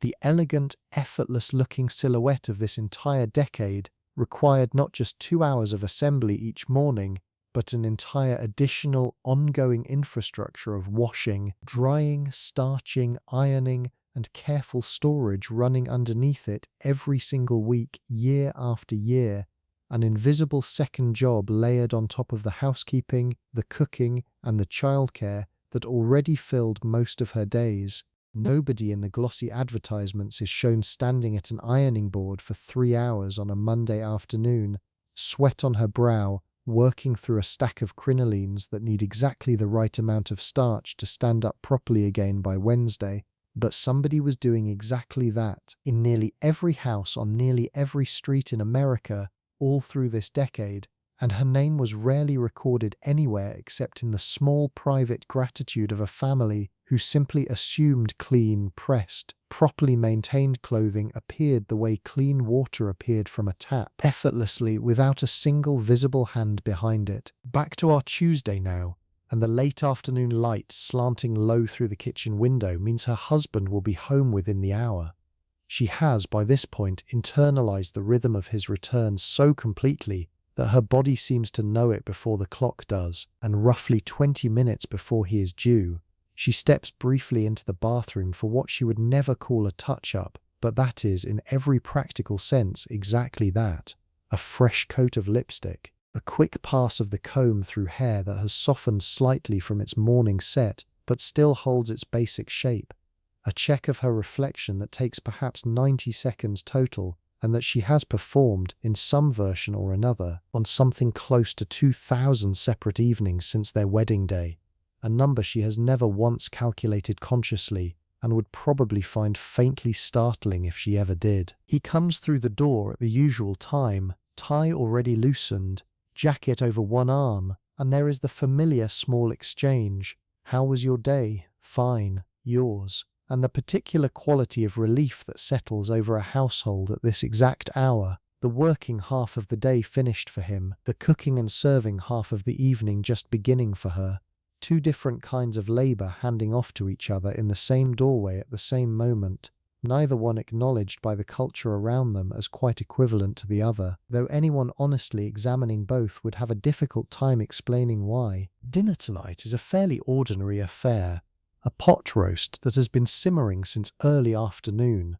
Potatoes, a vegetable from a can because not every dinner in this decade involved fresh produce despite what the magazine photography might suggest, and she serves it the same way she has served essentially every dinner of her married life. Him seated first, plates brought to the table rather than passed family style. The radio playing something low in the background, the children reminded twice to sit up straight and use their napkins properly. She is still, throughout all of this, wearing the girdle. It has been on her body for something close to 13 hours by the time dinner is served, and the particular ache that settles into the lower ribs by this point in a long day has become by now simply the background texture of evening, no more remarkable to her than the ordinary tiredness in her feet, or the small headache that sometimes builds behind one eye by supper time. She does not mention any of it. There is by this hour nobody left in the house who would think to ask. And even if someone did, she would likely answer the way most women of this era answered this exact kind of question, with a quick, dismissive, "I'm fine," the kind of reflexive minimizing so deeply practiced it had stopped. Somewhere along the way, even registering consciously as a small untruth. Tonight, as it happens, is not an entirely ordinary evening, because immediately after dinner is cleared, she and her husband are due at a small gathering hosted by his employer, the kind of evening that matters considerably more than its casual framing as just a little get-together among friends might suggest. Her husband works at a mid-sized firm downtown, and this particular boss, a man named Harold, who she has met perhaps 4 times before tonight, is hosting 6 or 7 couples for cocktails and cards, an event that functions beneath its surface of polite small talk and rummy hands, as a genuine evaluation of every wife present, whether anyone in the room would ever say so directly out loud. This is the part of the era's social architecture that I think gets lost most easily in the soft focus version of the story, and I want to sit with it honestly for a moment. A husband's career advancement during this decade depended, to a degree that would surprise many people now, on whether his wife was considered presentable, charming, well-spoken, and appropriately deferential in exactly the right social settings. Several management training materials and career advice columns of the period addressed this directly, advising ambitious men to choose wives carefully with an eye toward exactly this kind of social capability, and advising wives, in turn, on how to support their husbands' careers through skillful hostessing and graceful conversation at precisely these kinds of evenings. The pressure on her tonight, then, is not imagined or overstated. It is real, it is specific, and it has genuine financial consequences attached to it that will outlast this particular evening by months or years depending on how it goes. So the dress she wore all day, perfectly appropriate for errands and lunch and an ordinary family dinner, comes off now, and an entirely different evening version of this whole elaborate process begins, compressed into considerably less time than this morning had available. The stockings get changed first, a fresh unrun pair from the drawer, since arriving anywhere this evening with even a single small mended run would have been unthinkable. A different girdle, slightly more structured through the waist. designed specifically to sit smoothly under the close-fitting evening dress she is about to put on, rather than the fuller, more forgiving cut of her daytime cotton. The dress itself is a cocktail-length dress in a deep, rich colour, fitted through the bodice and waist with a fuller but shorter skirt than her daytime petticoats had been holding up,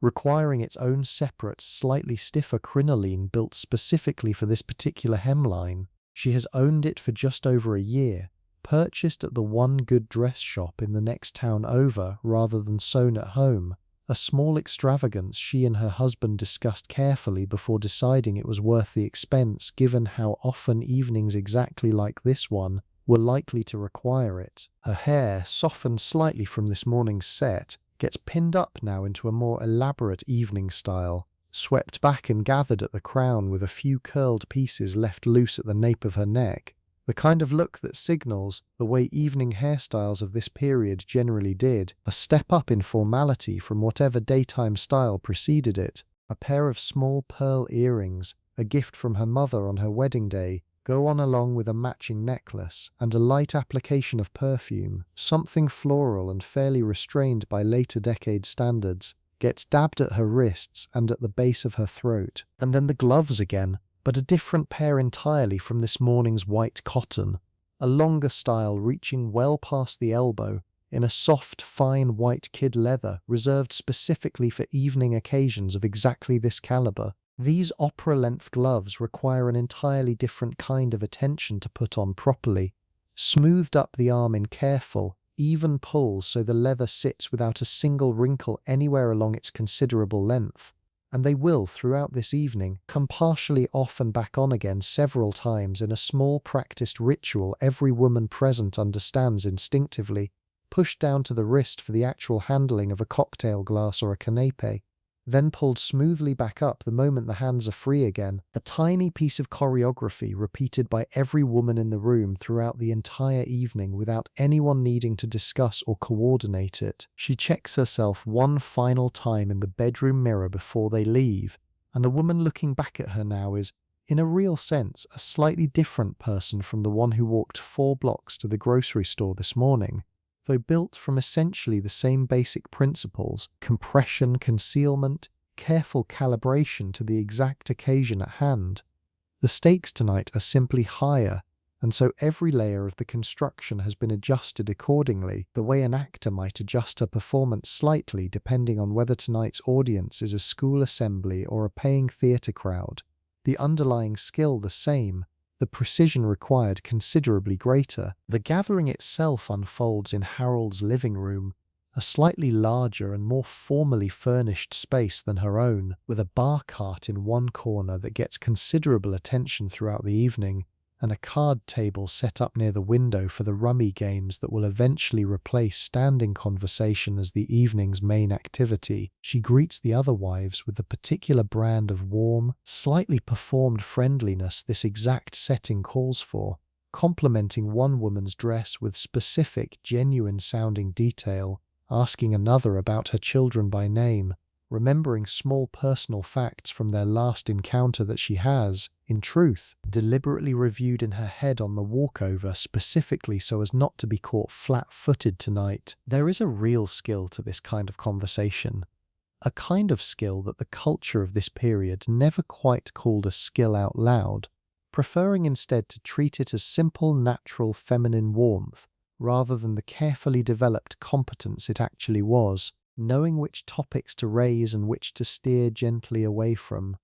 knowing how long to hold eye contact with Harold himself during a brief exchange, warm enough to seem genuinely pleasant, brief enough not to seem forward, knowing exactly how much to laugh at a joke that was not, in objective terms, especially funny, calibrated precisely to seem natural rather than either too restrained or too eager. She has been practicing some version of this exact skill set since she was perhaps 16 years old at her own mother's dinner parties,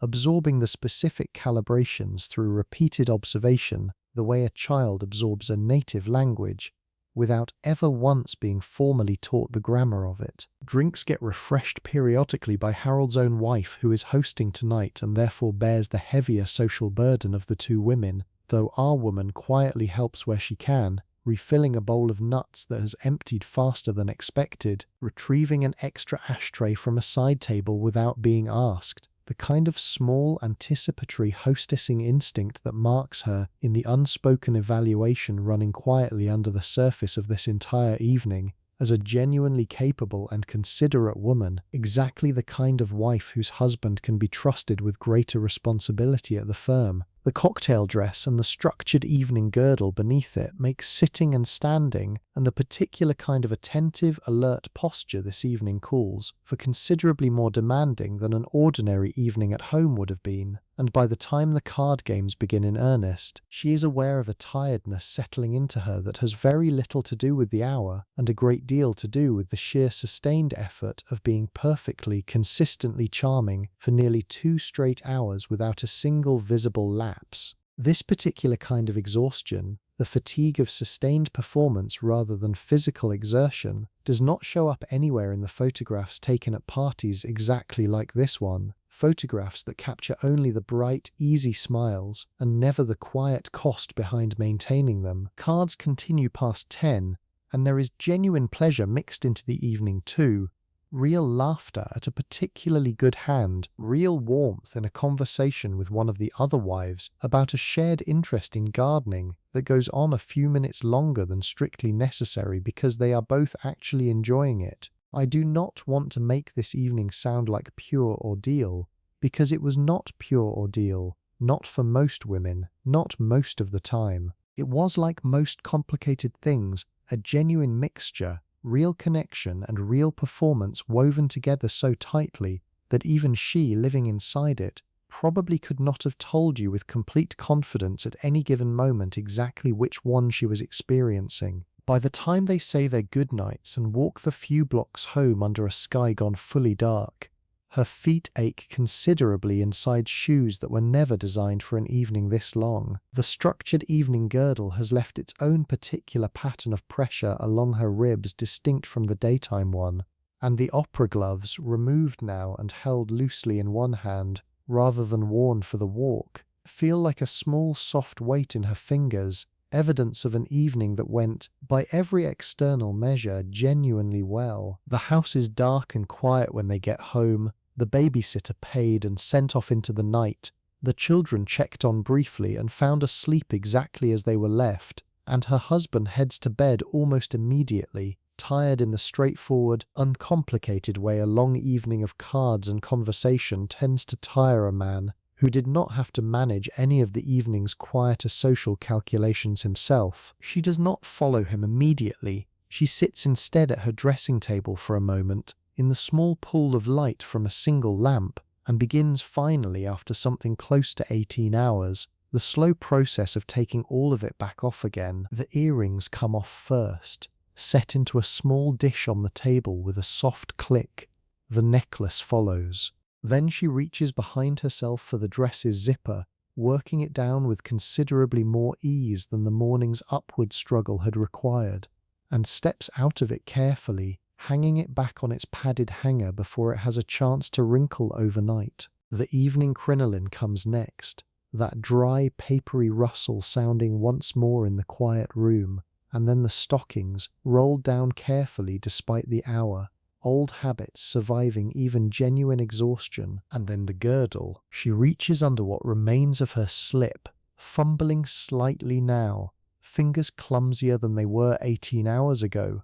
and works the hooks free one at a time. When the last one releases and the elastic finally lets go of her ribs after a full day and a full evening of holding on, the breath she lets out is not quite a sigh and not quite anything else either. Something closer to a held note finally allowed to end. Her body settles, expands, returns to its ordinary, unmanaged shape, and the relief of this single moment, repeated every single night of her adult life so far, has never once stopped feeling like relief, no matter how many thousands of times it has happened before. Then she peels the girdle the rest of the way down and steps out of it, letting it drop onto the chair where it will sit overnight like something shed rather than something simply removed.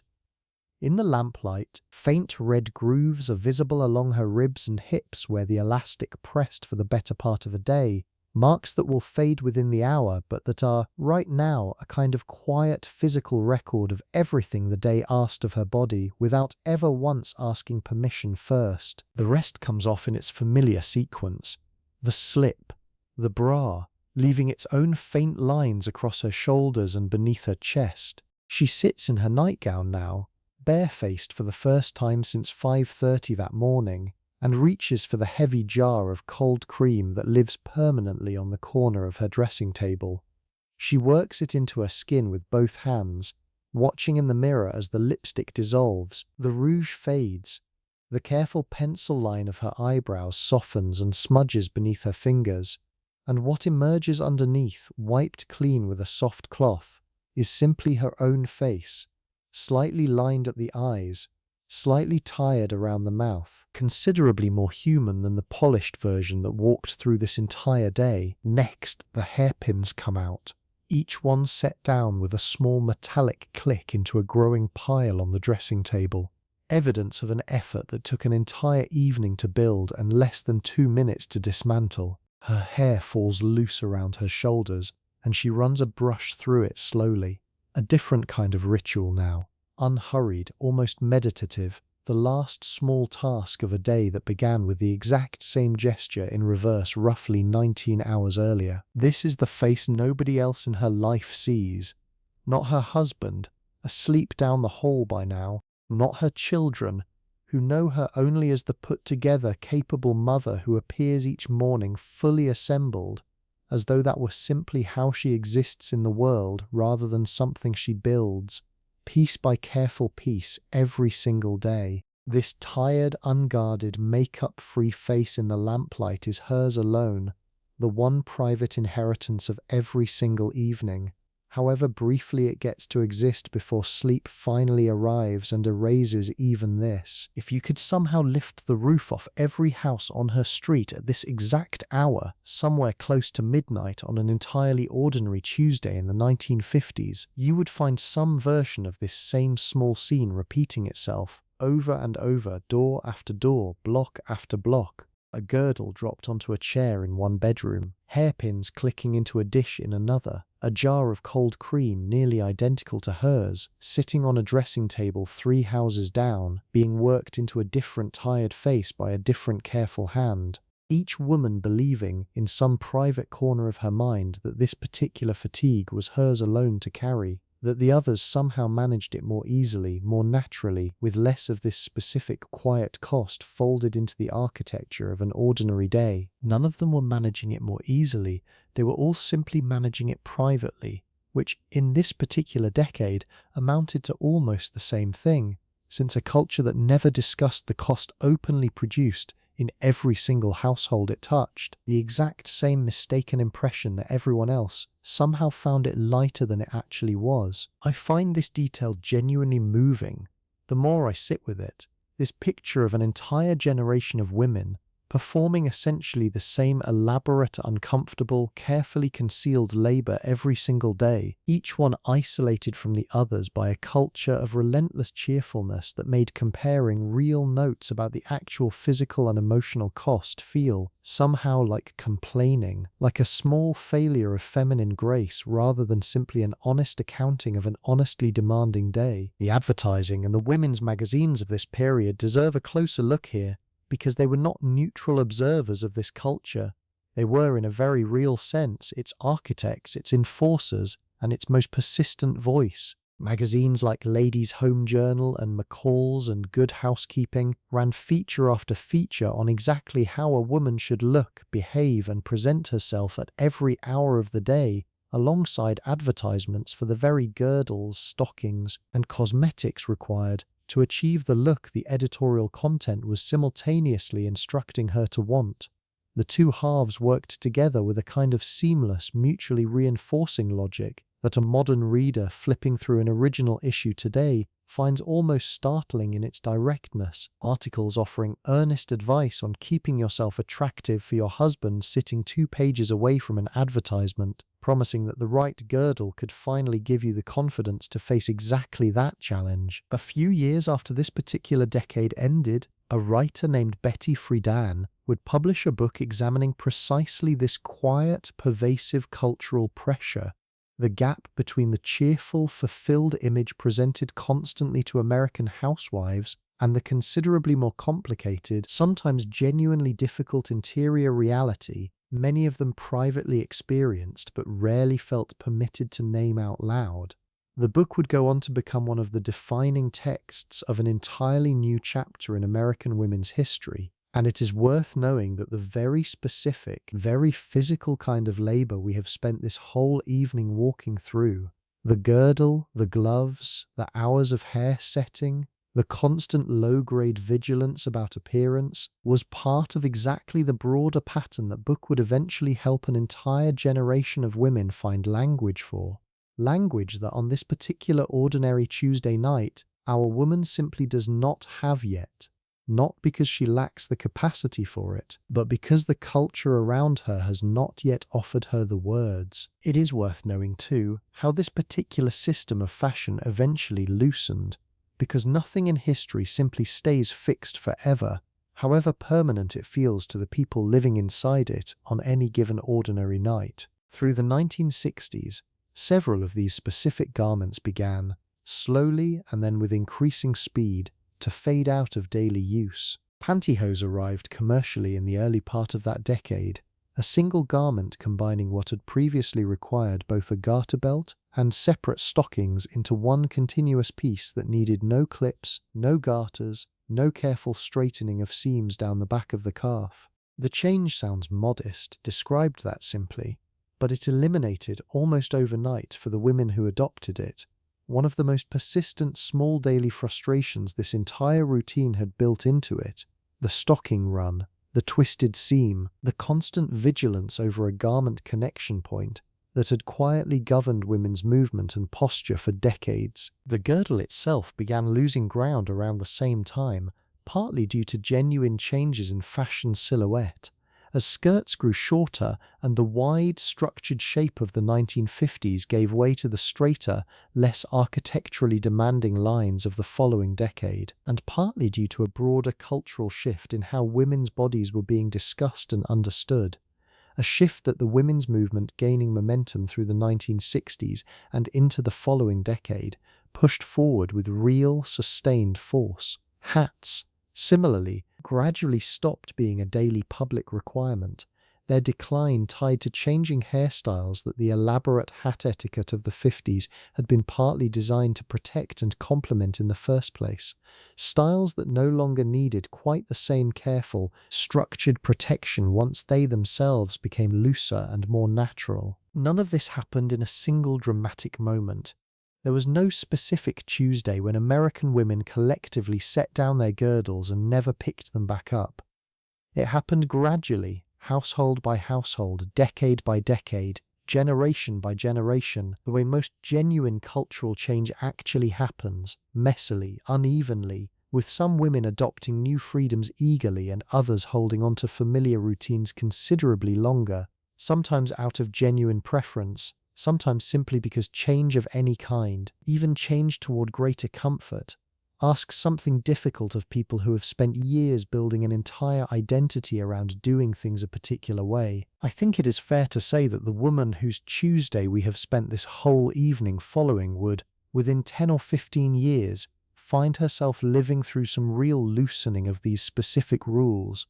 watching her own daughter perhaps grow into adulthood with considerably more freedom around daily dress than she herself ever had, fewer hours required, fewer rigid rules to memorize and follow without question. Whether she would experience that loosening as pure relief or as something more complicated, a small private mourning mixed in alongside the relief for a particular kind of careful, structured femininity she had, after all, spent her whole adult life mastering, is impossible to know for certain. Probably it was different for different women, the way almost everything about this entire story turns out, on close examination, to have been different for different women, however uniform the surface appearance managed to look from any single ordinary photograph. There is one more piece of this entire architecture we have not properly examined yet, and it carries its own particular cost, paid not at the waist or the ribs but considerably lower down, in the feet. Shoes for this decade, for daytime wear especially, generally meant some version of a heeled pump,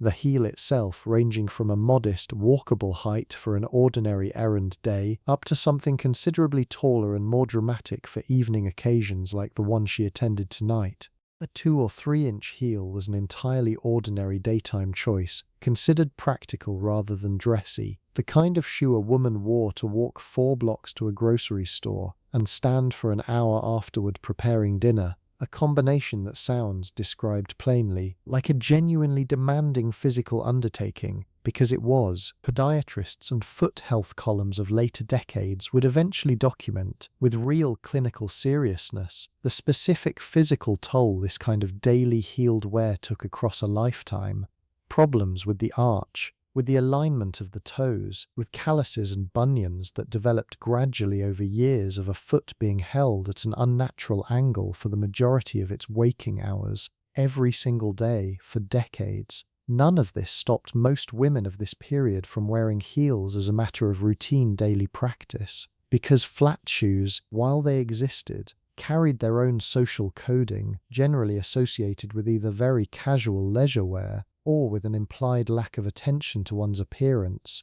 neither of which most women wanted to signal on an ordinary day of errands and visible public movement through a small town. She owns several pairs in regular rotation, a practical mid-heel pump in a basic black or brown for everyday wear, a slightly more decorative pair in a lighter colour for spring and summer, and the higher, more elegant pair she wore tonight, reserved specifically for evenings exactly like this one. Each pair requires its own small maintenance, polish for the leather ones, careful storage with shoe trees to maintain their shape,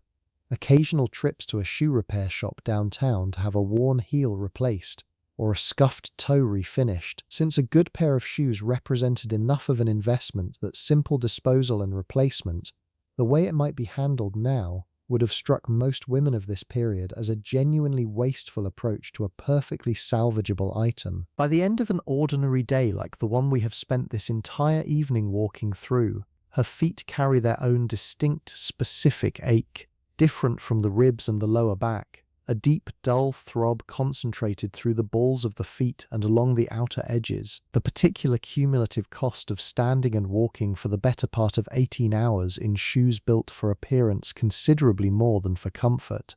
She will, in fact, before getting into bed tonight, sit for a moment on the edge of the mattress and rub each foot briefly with both hands, an automatic, almost unconscious small gesture of self-care that every woman of this era who wore heels daily eventually develops, a private little ritual that, like so much of everything else we have discussed tonight, nobody ever saw and nobody particularly thought to ask about. The handbag deserves its own small mention too, because it was never simply a place to carry things. It was, in its own quiet way, a coordinated component of the entire outfit, generally chosen in a leather and colour that matched or complemented the shoes. A pairing the fashion advice columns of the period treated as something close to a moral obligation rather than a casual styling preference. A mismatched bag and shoe combination was the kind of small detail other women would notice immediately, the same way an improperly chosen glove colour signalled a certain carelessness. Most well-dressed women of this period owned several handbags in careful rotation specifically to ensure this particular coordination never slipped. Inside it, beyond the spare lipstick and the small bottle of clear nail polish for stocking emergencies we have already discussed,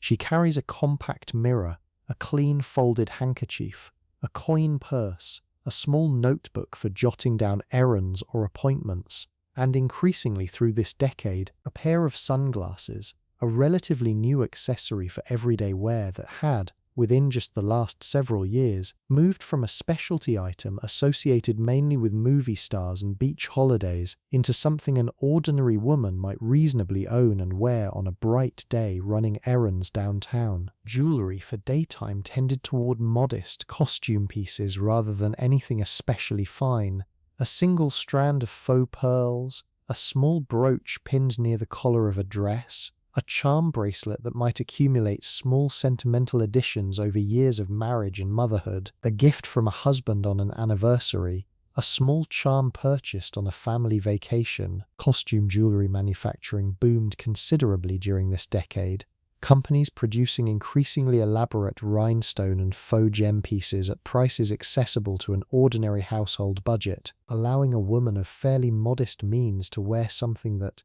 glimpsed quickly across a room, carried a convincing suggestion of considerably more expensive jewelry than her household could ever actually have afforded outright. A scarf, too, served multiple practical and decorative purposes throughout this era. Tied at the neck for a small finishing touch of colour against a plain dress, or wrapped over freshly set hair and knotted under the chin for the walk between the beauty parlour and home, protecting an expensive set from wind and unexpected weather before it had fully settled into its finished shape. This particular use of a scarf, set hair protected under a carefully knotted square of silk or cotton, shows up in enough old photographs and home movies of this exact period that it has become, for people who study this decade's visual culture closely, something close to a recognizable small signature of the era, instantly identifiable even decades later. We talked earlier about what all of this felt like in the heat of an American summer,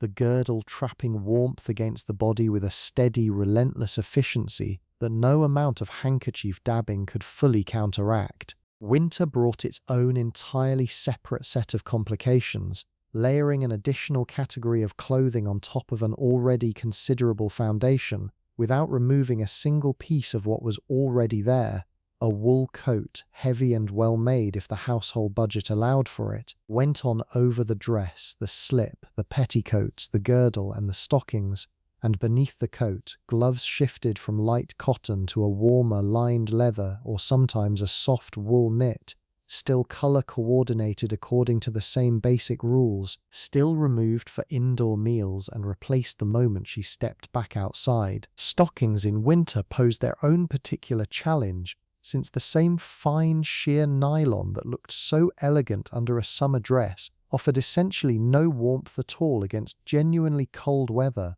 and a woman walking 4 blocks to the grocery store in January, her legs covered only in 15 denier nylon beneath a knee-length skirt, experienced a kind of cold that several women interviewed decades later about this exact discomfort still recall with real specific clarity, a sharp, persistent ache settling into bare knees and shins within minutes of stepping outside. Some women wore a heavier denier stocking specifically for winter, slightly less sheer but considerably warmer, and many added knee-high socks or even long underwear briefly during the walk itself, peeled off the moment she arrived somewhere warm and indoor, since arriving at church or a friend's house visibly bundled in long underwear beneath a good dress would have undercut the entire careful visual effect the outfit was meant to produce. Snow boots, practical and entirely unglamorous, got worn over the good-heeled shoes for the walk itself in genuinely snowy or icy conditions,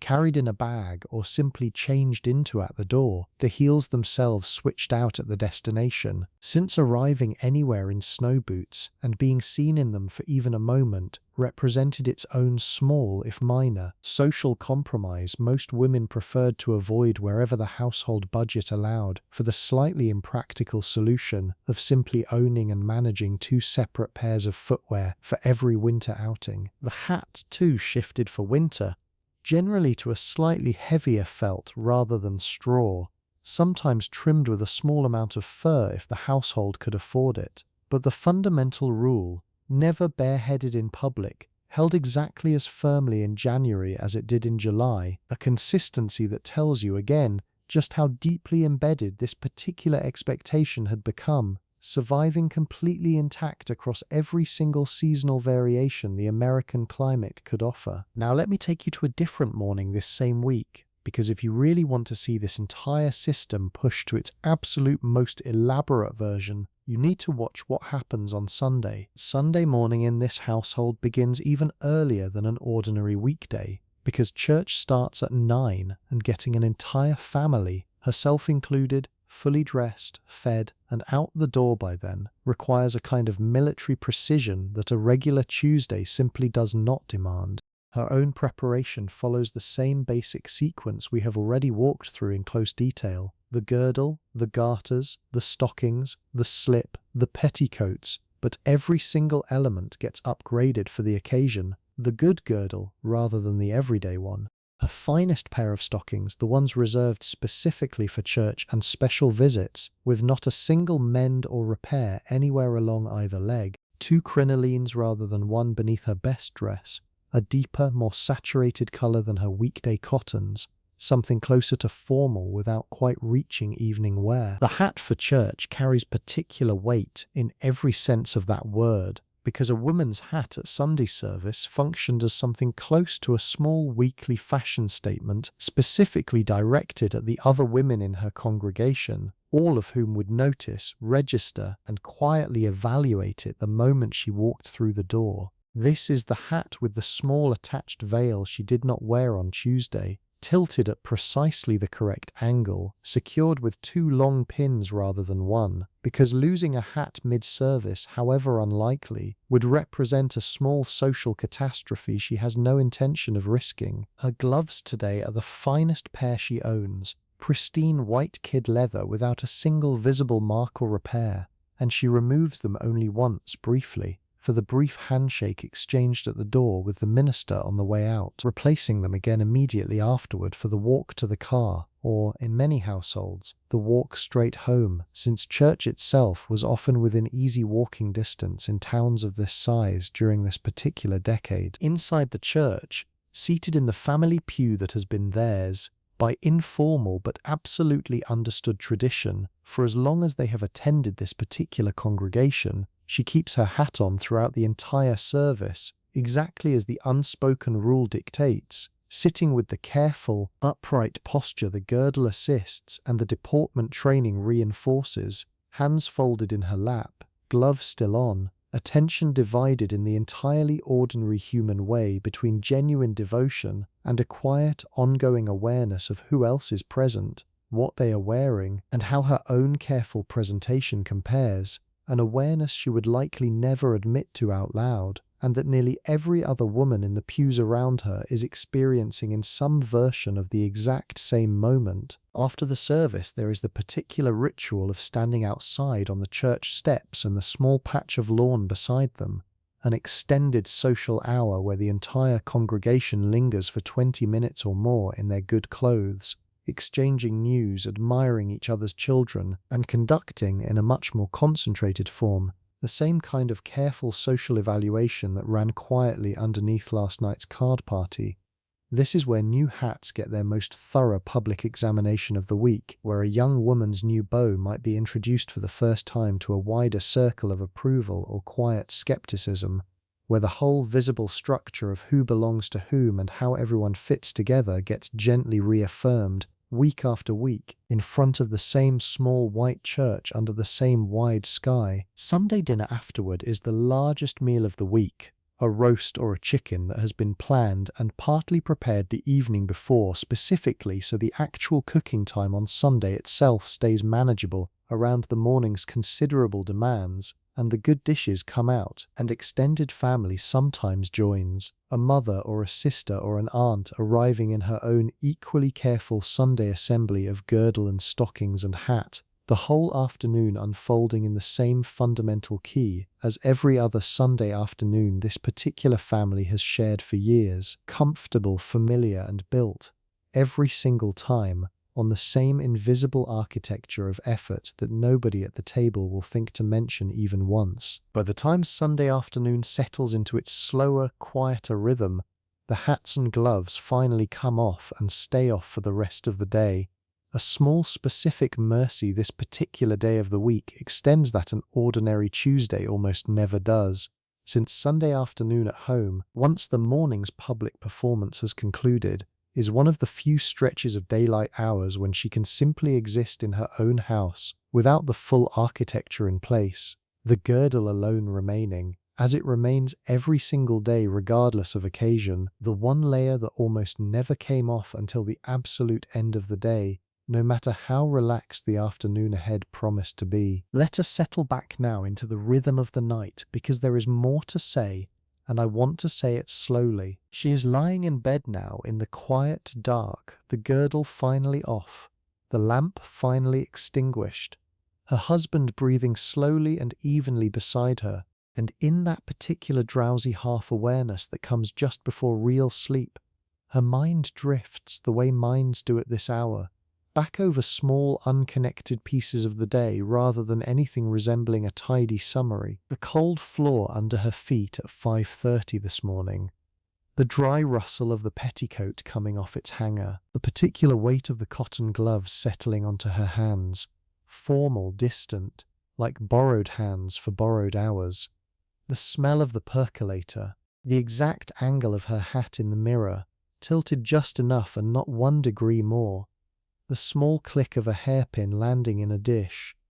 None of it arrives in order. It simply surfaces the way the small true textures of an ordinary day always surface right before sleep, long after the actual events themselves have stopped mattering very much. I want you to think for a moment about hands specifically, because we touched on them earlier and I think they deserve one more pass before we let this evening close all the way down. Her hands today were gloved for hours at a time, formal, careful, filtered through cotton and then through soft white leather, untouched by doorknobs and coins and produce bins, kept smooth and presentable behind a thin protective layer that hid, underneath it, the small rough evidence of every other kind of work those same hands do when nobody official is watching. Dishwater, laundry wrung out by hand, a child's scraped knee, cleaned and bandaged without a single glove anywhere near it, a pie crust worked and folded with bare fingers because gloves have no place anywhere near flour and butter. The same two hands, public and private, gloved and bare, performing two entirely different versions of womanhood within the same 24 hours, neither one false exactly, both of them simply true at different hours, for different audiences under different rules. There is something quietly remarkable in that, the way a single pair of hands can hold an entire contradiction without ever once feeling contradictory from the inside. We tend to imagine history in single, simple images, the woman in white gloves, full stop, end of picture. But the actual woman, the one falling asleep right now in this exact bedroom, contained multitudes inside one ordinary day, gloved and bare, performing and resting, charming a room full of near strangers at 10 o'clock and rubbing her own aching feet alone at midnight. Both of those women were her. Both of them equally are what we mean when we say 1950s housewife, a phrase that flattens almost violently everything we have spent this entire evening carefully unflattening. Let your own hands rest now, wherever they happen to be resting against the blanket or the pillow beside you. No gloves tonight, no rules about which color matches which handbag. Just hands, simply being hands, asking nothing of you at all. Let's go back one more time through the fabric of the day, slowly, the way you might run a hand along a row of dresses hanging in a closet without quite deciding to take any of them down. The girdle, heavy and elastic, smelling faintly of rubber even after washing. The stockings, sheer and entirely unforgiving, rolled from the toe up in the half-dark. The slip, cool and silky against skin still warm from sleep. The crinoline, stiff and papery, rustling like something between fabric and weather. The dress itself, cotton, floral, sewn at her own kitchen table on a machine that still sits folded into its cabinet right now, 2 rooms away, patiently waiting for the next evening she has the energy to sit down at it again. The gloves, cotton first, then leather, then opera-length white kid for an evening that asked considerably more of her than an ordinary Tuesday ever does. The hat, straw in the morning, felt in the cold months, veiled for church, tilted exactly so, every single time, by a woman who has practiced this one small gesture probably somewhere upward of 4,000 separate mornings by now, and will likely practice it several thousand more before this particular chapter of fashion history quietly, gradually, gives way to the next one. Each layer asked something specific of her: compression, stillness, careful maintenance, a particular kind of attention that never fully switched off, not at lunch, not at the grocery store, not even in its lighter Sunday afternoon form, at home with her own family around her, and each layer, removed now, lies somewhere in this dark house, on a chair, in a drawer, on a padded hanger in a closet, waiting the way clothing always waits, patient and inert, for tomorrow's version of this exact same careful architecture to begin building itself all over again. But that is tomorrow's work. Tonight, for these few remaining hours, none of it is required of her. The body that wore 6 layers and stood through 2 distinct performances, one ordinary, one considerably higher stakes, gets to simply lie still now, unmanaged, unobserved, asking nothing of itself except the most basic, most human thing a body asks for at the end of any long day, which is rest. I keep thinking the longer I sit with this particular story about the sheer scale of it, multiplied out across an entire country and an entire decade, picture it for a moment if you can without letting the scale overwhelm the specificity, because both things are true at once. Millions of women across thousands of towns performing some close variation of this exact sequence, the girdle, the stockings, the gloves, the hat, morning after morning for roughly 10 years running, an almost unimaginable total quantity of careful, repetitive, physically demanding labor, most of it completely unrecorded, most of it never once described in any official history, simply because it happened quietly in bedrooms behind closed doors before anyone else in the house had even opened their eyes. If you tried to calculate the total number of hours across this one decade that American women spent specifically on foundation garments, hair setting, glove maintenance, and hat positioning, you would arrive at a number large enough to be almost meaningless, the way certain very large numbers stop registering as quantities at all and simply become a kind of abstract gesture toward enormity. Better, I think, to stay with the single woman, the single Tuesday, the single pair of hands working 4 garters into place in a half-dark bedroom at 5:45 in the morning, and trust that this one specific, carefully observed day stands in honestly for the millions of mornings just like it, that we will never have any specific record of at all. Her own mother, a generation earlier, wore corsets rather than girdles, an even more rigid and more demanding garment built around actual steel or whalebone stays, rather than elasticized rubber panels, and would have found our Tuesday woman's routine, by comparison, almost shockingly relaxed, a fact that should tell you something important about how quickly any given generation's burden starts to feel, from the inside, like simply the ordinary cost of being a respectable woman, regardless of how that specific cost happens to be configured. Her own daughter, 20 years further along, would shed the girdle almost entirely, trade the careful hat rules for bareheaded freedom, replace the elaborate hour-and-a-half morning routine with something considerably faster, and would likely, at certain unguarded moments, look back at her mother's Tuesday with a mixture of real admiration and genuine, slightly bewildered relief that she herself never had to live through quite this particular version of the demand. This is, I think, simply how it goes, generation folding into generation, each one shedding some specific burden the previous generation considered simply unquestionable, while quietly picking up some other burden of its own that a future generation will eventually look back on with its own mixture of admiration and relief. I do not say this to suggest that nothing ever improves, because plenty genuinely does.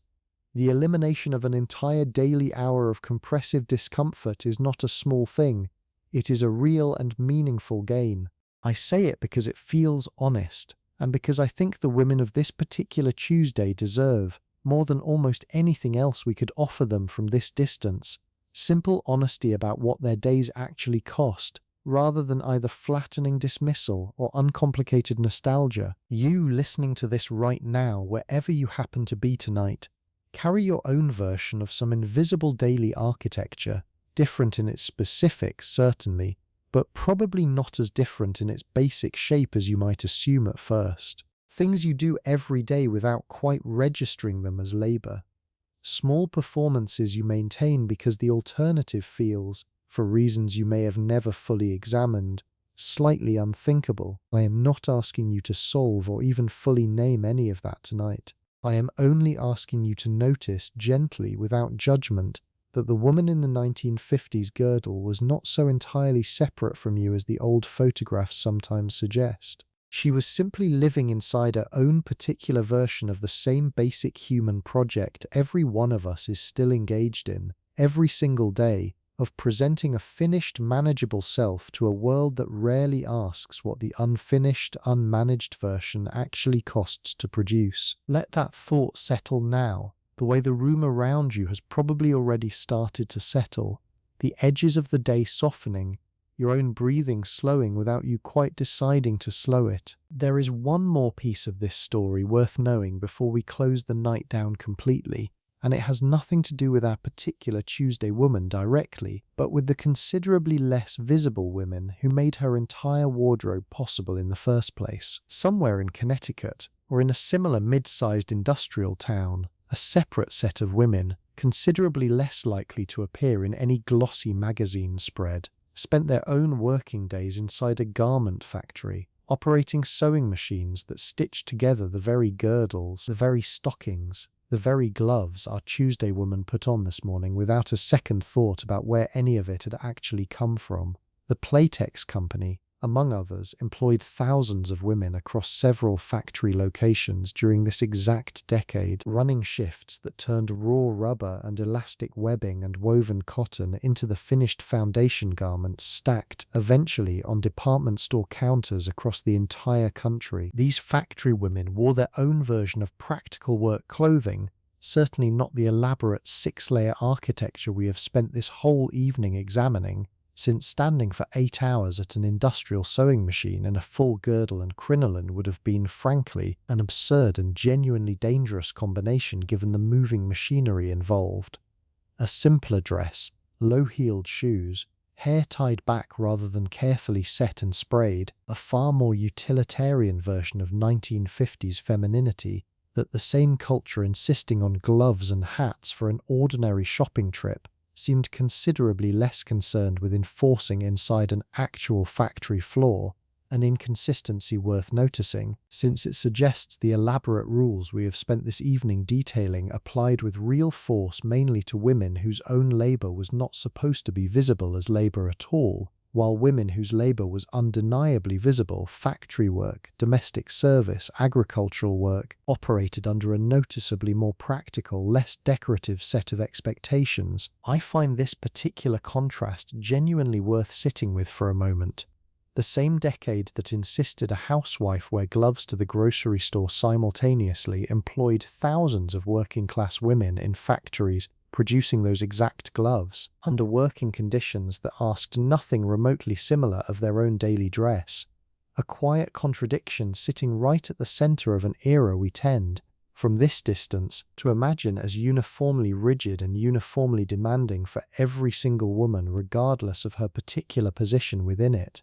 The rules, it turns out, were never quite as universal as the photographs suggest. They were calibrated, carefully if invisibly, to class, to context, to whether a woman's own labour was the kind the culture wanted seen, or the kind it preferred to keep entirely out of frame. Now, one more household to visit before we finally let this night settle all the way down, because there is a third version of this entire story we have only touched on briefly, and it deserves a fuller look. Upstairs in that same house we began with this morning, behind a bedroom door covered in pinned-up magazine photographs of singers and movie stars, a 16-year-old girl is getting ready for a Saturday night dance at the high school gymnasium, and her version of tonight's elaborate preparation, while considerably lighter than her mother's, carries its own very real set of rules and its own very real anxieties, just calibrated to an entirely different audience. Maybe she is the oldest of three,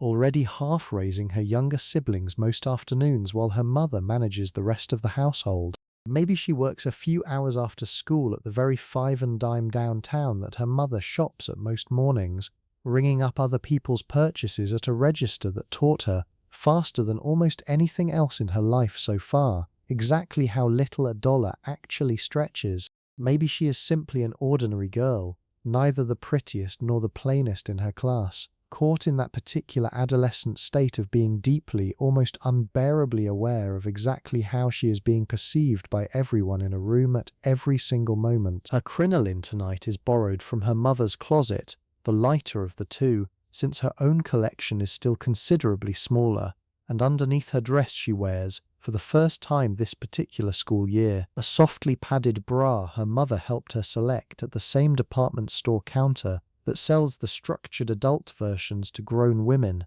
a quieter, smaller scale entry into exactly the same culture of figure consciousness her mother has been navigating for considerably longer. Falsies, as the padded inserts were commonly called throughout this decade, were an entirely ordinary and openly discussed product among teenage girls of this era, sold without much embarrassment in department stores and advertised with a kind of breezy confidence in teen-focused magazines that assumed, correctly, an eager audience of girls anxious about exactly this particular aspect of how they measured up against their classmates. Set the night before in smaller rollers than her mother uses, her hair comes out this evening in loose, bouncy curls, rather than the smoother, more controlled style appropriate for an adult woman, and her shoes are flat-soled saddle shoes rather than heels, since heels for an evening event were generally considered, at this exact age, slightly beyond what was appropriate, a privilege reserved for a few years further along.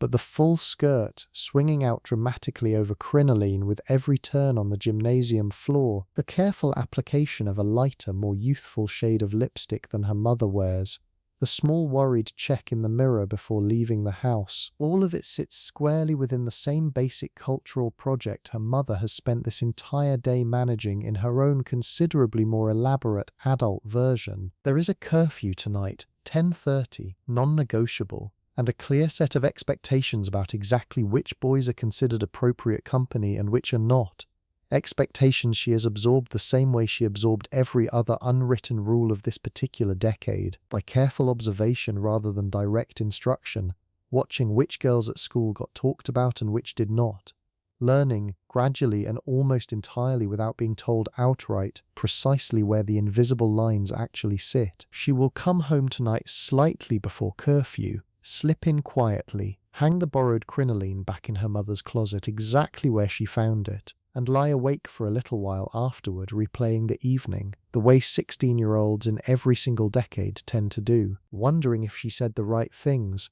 wondering if anyone noticed the dress was borrowed in spirit if not in actual fact, wondering in her own smaller, younger version of the exact same quiet vigilance her mother has carried all day, whether she managed, tonight, to look like the kind of girl this particular world expected her to be. Pregnancy, when it came, changed this entire architecture considerably, though perhaps not in the direction you might expect. Rather than abandoning structure altogether, the maternity wear industry of this decade produced its own specialized category of foundation garments, softer maternity girdles with stretch panels positioned specifically to accommodate a growing abdomen, while still providing back support and a smoother line under the era's maternity dresses, which themselves still favoured a fitted bodice above an expanding skirt rather than the looser, more relaxed silhouettes that later decades would eventually normalise for pregnant women.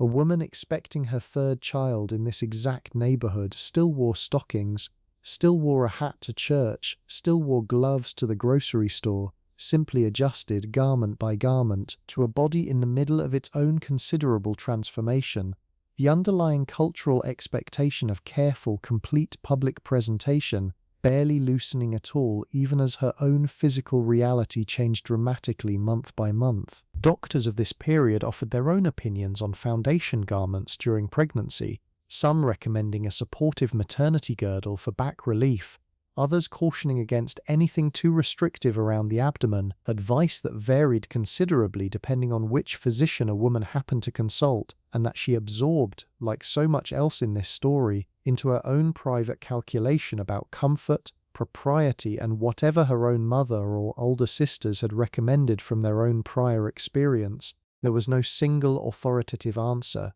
only the same patchwork of advice, habit, and quiet improvisation that governed most of women's health knowledge during this particular decade, transmitted mother to daughter, neighbor to neighbor, far more often than doctor to patient. After childbirth, the return to the ordinary girdle came with its own pressure, considerable and rarely discussed openly. An expectation that a woman's figure should return to its prior girdled shape within a reasonably short window of weeks, an expectation reinforced by exactly the same magazines and advertisements that had spent the preceding 9 months selling her maternity versions of the same basic foundation garments. Several new mothers of this period describe in oral histories collected decades later the particular discomfort of forcing a body still recovering from childbirth back into a structured girdle well before it felt genuinely ready, motivated by a social calendar, a husband's upcoming work function, or simply the accumulated weight of a culture that offered very little patience for a transitional, unfinished body. However recently and however legitimately that body had just done something genuinely extraordinary. I think this detail belongs in the story precisely because it complicates any tidy version of this whole era we might otherwise be tempted to settle into. The pressure toward a particular silhouette did not pause for childbirth, for illness, for grief, or for any of the ordinary disruptions a human life actually contains. It simply adjusted its specific demands slightly, and continued asking, every single day, regardless of what else that particular day happened to be carrying. There is one final thread of this story worth pulling, and it has to do with where all of this clothing eventually went once a particular dress or a particular girdle had served its purpose and outlived its usefulness to the woman who originally wore it. Almost nothing in this household gets thrown away outright, not in any casual sense. A dress slightly too tight after a second pregnancy gets altered rather than discarded, the seams let out by a few careful inches at the side, a panel of matching fabric inserted if the original allowance was not quite enough, the whole garment given a second working life through nothing more than an evening's careful needlework. A coat outgrown by one child gets pressed, mended if necessary, and handed down to a younger cousin 2 streets over, accompanied by the kind of detailed, almost ceremonial inventory of its condition that passed between mothers as a matter of basic courtesy. This collar is a little worn, but the lining is still good. That sort of thing, spoken plainly and without embarrassment, since second-hand clothing exchanged within a family or a close neighborhood carried no particular stigma in this era, simply ordinary good household management. Stockings beyond repair, the ones too far gone even for invisible mending, did not necessarily end in the trash either. Cut into strips, they became dust rags, hair rollers wrapped in worn fabric, or, in households with a sewing-minded woman at the helm, the raw material for a braided rag rug worked on slowly over many evenings. The kind of practical, patient handicraft this entire generation of women approached, with a competence modern households,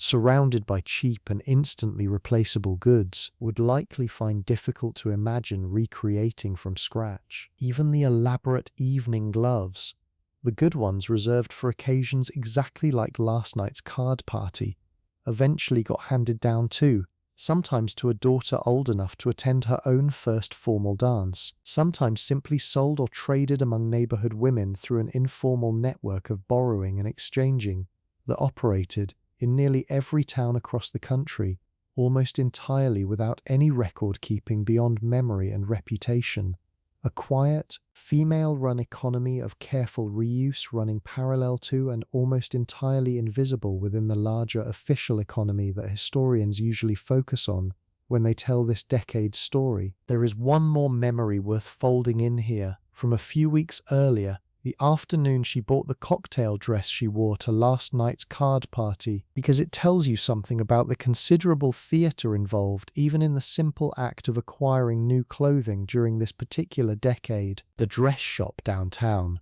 the one good one within easy reach of this particular neighborhood, employed a saleswoman everybody on this side of town knew by name, a woman in her 50s with a tape measure permanently draped around her neck and an almost unsettling ability to size up a customer's figure within seconds of the door opening. The fitting room itself was a small curtained alcove at the back, a single chair, a 3-way mirror angled to show every possible perspective at once, and a level of lighting specifically calibrated the saleswoman would tell you proudly if asked, to show exactly how a garment would look in ordinary daylight, rather than flattering it artificially the way some shops did. A small point of professional pride she mentioned to nearly every customer at some point during the visit. Trying on a dress in this particular era meant trying it on over the same foundation garments she intended to wear it with later, since a dress that fit beautifully over bare skin or a thin slip might sit entirely differently once the actual girdle and crinoline were factored in underneath, a detail the saleswoman insisted on every single time,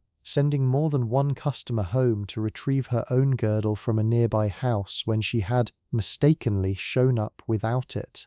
Our woman, having learned this particular lesson on a previous shopping trip, had worn the structured evening girdle from the very start, and the dress, when she finally pulled it on over crinoline and stockings already in place, settled into precisely the silhouette she had been hoping for, fitted through the waist, the skirt swinging with exactly the right amount of weight and movement. When she turned experimentally in front of the three-way mirror, the saleswoman pinned a small adjustment at one shoulder seam, marked a slightly shorter hem with a thin chalk line, and promised the alterations would be ready within the week. A standard service nearly every dress shop of this caliber offered as a matter of course, since very few women's bodies matched the exact proportions of whatever standard sizing the manufacturer had used, and a dress that fit imperfectly straight off the rack was considered, by the standards of this particular decade's retail culture, simply unfinished rather than acceptable as is. Paying for it required a small private negotiation with her own household budget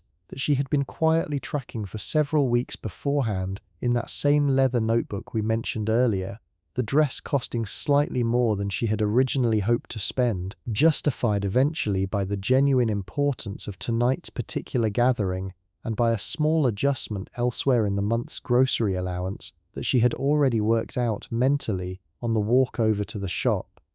None of this negotiation involved her husband directly, since household clothing decisions of this exact kind generally fell within what was considered her own reasonable domain to manage, a small pocket of independent financial judgment inside an otherwise fairly traditional division of household authority that several women of this era describe, looking back, as one of the few areas where their own taste and their own decisions carried real, uncontested weight. She thinks of this exact memory now, lying in the dark, the dress itself hanging once again in the closet 2 rooms away, already returned to stillness after its one evening of careful, considered use, waiting for whatever the next occasion worthy of it turns out to be. There is a particular Thursday morning ritual we have not yet given its proper due, even though we mentioned it briefly earlier, and I think it deserves one more full pass before we close this story out completely. Every other Thursday, while her husband is at work and the younger child is settled at a neighbour's for a couple of hours,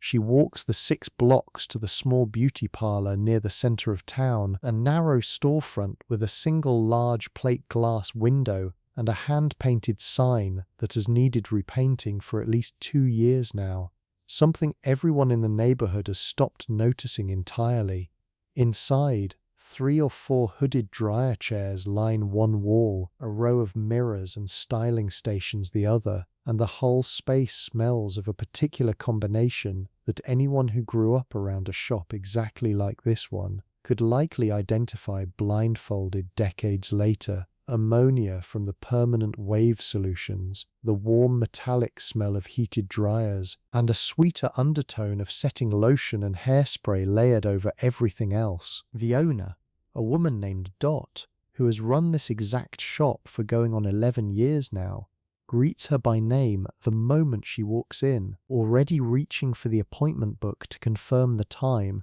even though she has long since memorized every regular customer's standing slot, without needing to check anything at all. The actual appointment unfolds in a sequence nearly as ritualized as the morning routine we spent so much time on earlier. A wash first, head tilted back into a porcelain basin, warm water and a sharp-smelling shampoo worked through her hair by hands considerably more practiced at this exact motion than her own ever could be, followed by the set itself. Dot's fingers moving quickly and surely through sections of damp hair, winding each one around a roller with a speed that still, after years of watching, looks faintly like a kind of sleight of hand. And then the dryer, the large hooded kind that lowers down over the whole head with a low, steady roar that makes ordinary conversation require a slightly raised voice. And this is where the appointment shifts from a service into something closer to a small social occasion in its own right.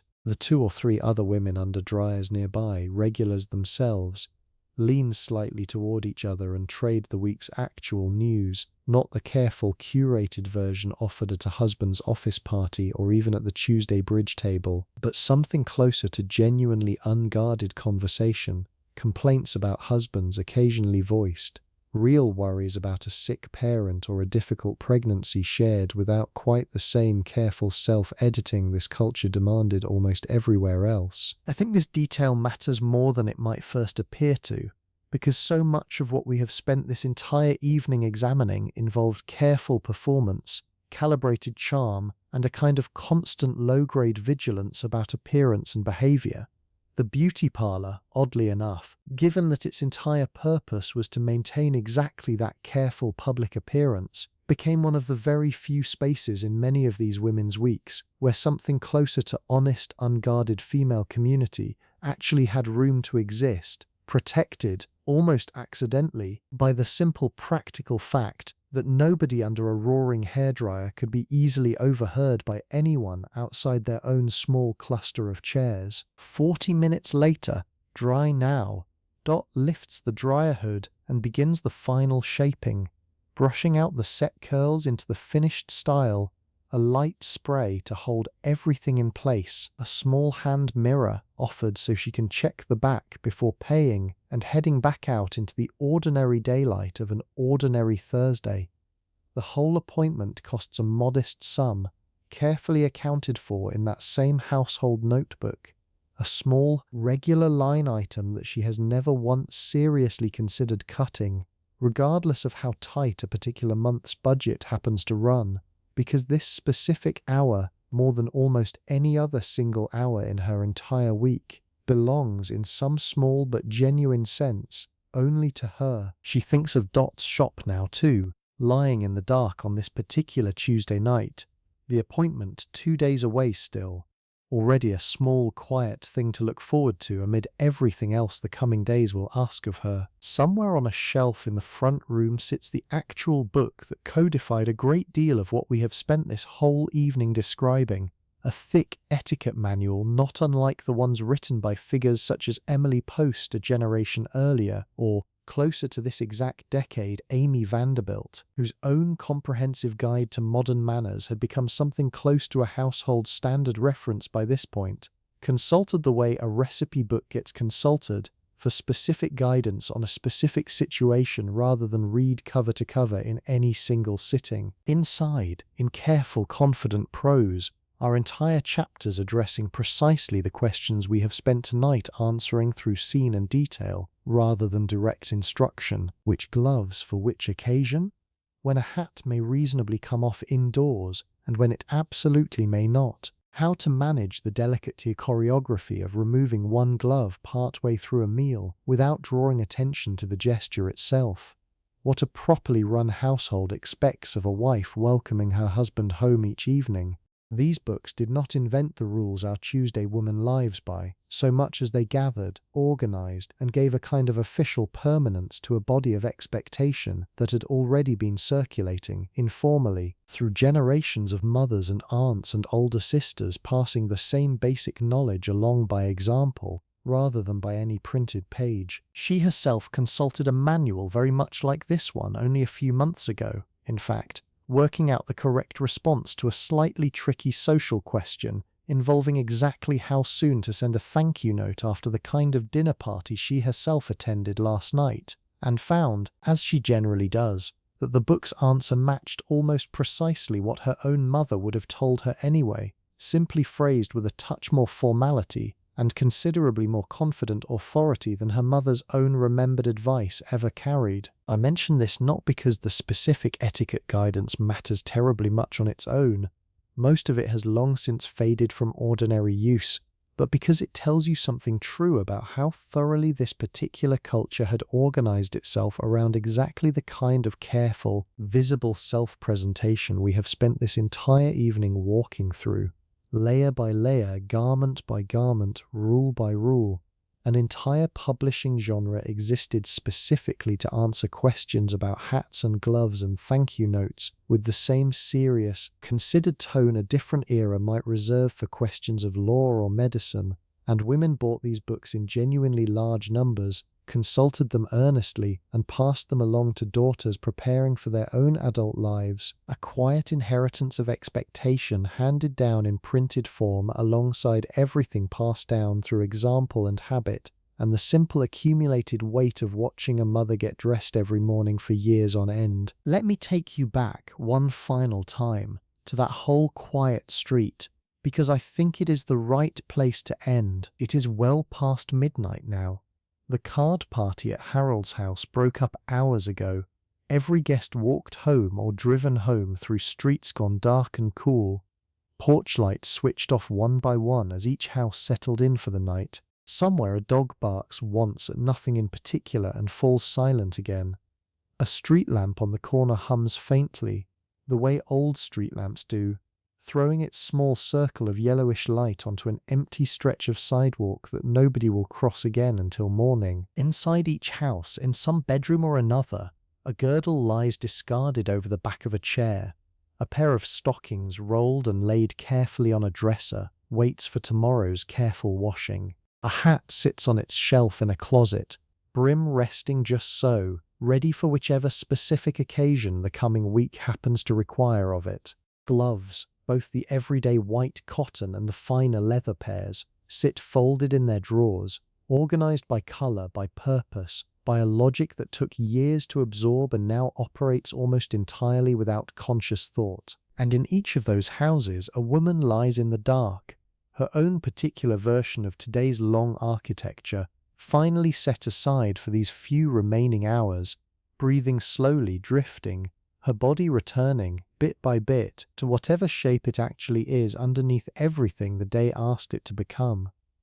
Tomorrow the alarm will sound again, somewhere between 5 and 6 in most of these houses, and the whole careful sequence will begin reassembling itself. Girdle first, then garters, then stockings, then slip, then petticoat, then dress, then gloves, then hat. The same patient architecture rebuilt from nothing, the way it gets rebuilt every single morning, for years, for an entire decade, across an entire country full of bedrooms exactly like this one. But that is tomorrow's work, and tomorrow is not yet here. Tonight, for now, there is only this: a dark room, a quiet house, a body finally, briefly unmanaged, unobserved, simply resting. Somewhere down the hall, 2 children breathing slowly in their own small beds, blankets pulled up to their chins the way she left them an hour ago. Beside her, a husband sleeping the deep, uncomplicated sleep of a man who never once had to think about garters or hat pins, or the precise angle of an opera glove pushed down toward the wrist for the easier handling of a cocktail glass. And in her own mind, drifting now towards something close to sleep, the small, unconnected pieces of the day finally stop arriving altogether. The percolator, the gloves, the hairpins, the rustle of crinoline, all of it settling into the same soft, formless dark that the rest of the room has already settled into. I think about her sometimes, this particular woman, and the millions of women just like her, all across this one ordinary decade, and what I keep coming back to is not pity exactly, and not pure admiration either, but something closer to a quiet, steady respect for the sheer accumulated effort of it all. Effort spent on something the culture around her insisted, constantly and cheerfully, should look effortless. She woke in the dark and built an entire careful self out of elastic and nylon and starched cotton and rubber and leather and pinned hair, wore that careful self through an entire long day of errands and lunches and housework and a genuinely demanding evening of performed charm, and then, at the very end of it, quietly took the whole thing apart again, piece by piece, alone, in a small pool of lamplight, before finally letting herself simply rest. She did this yesterday. She will do some version of it again tomorrow, and somewhere in the specific accumulated weight of 10,000 mornings just like this one, an entire decade of American womanhood took its particular distinctive shape, a shape we can still recognize instantly in any old photograph. Smiling, gloved, perfectly composed, giving absolutely no indication at all of everything that composure actually required. Sleep well tonight, wherever you are. Let your own hands rest. Let your own shoulders drop just slightly away from wherever they have been carrying something all day without quite telling you about it. There is no girdle to remove tonight, no hat to set just right for tomorrow, no gloves waiting in a drawer organized by color and occasion. There is only this quiet room and this slow breathing and the gentle accumulating weight of sleep finally fully arriving. Good night.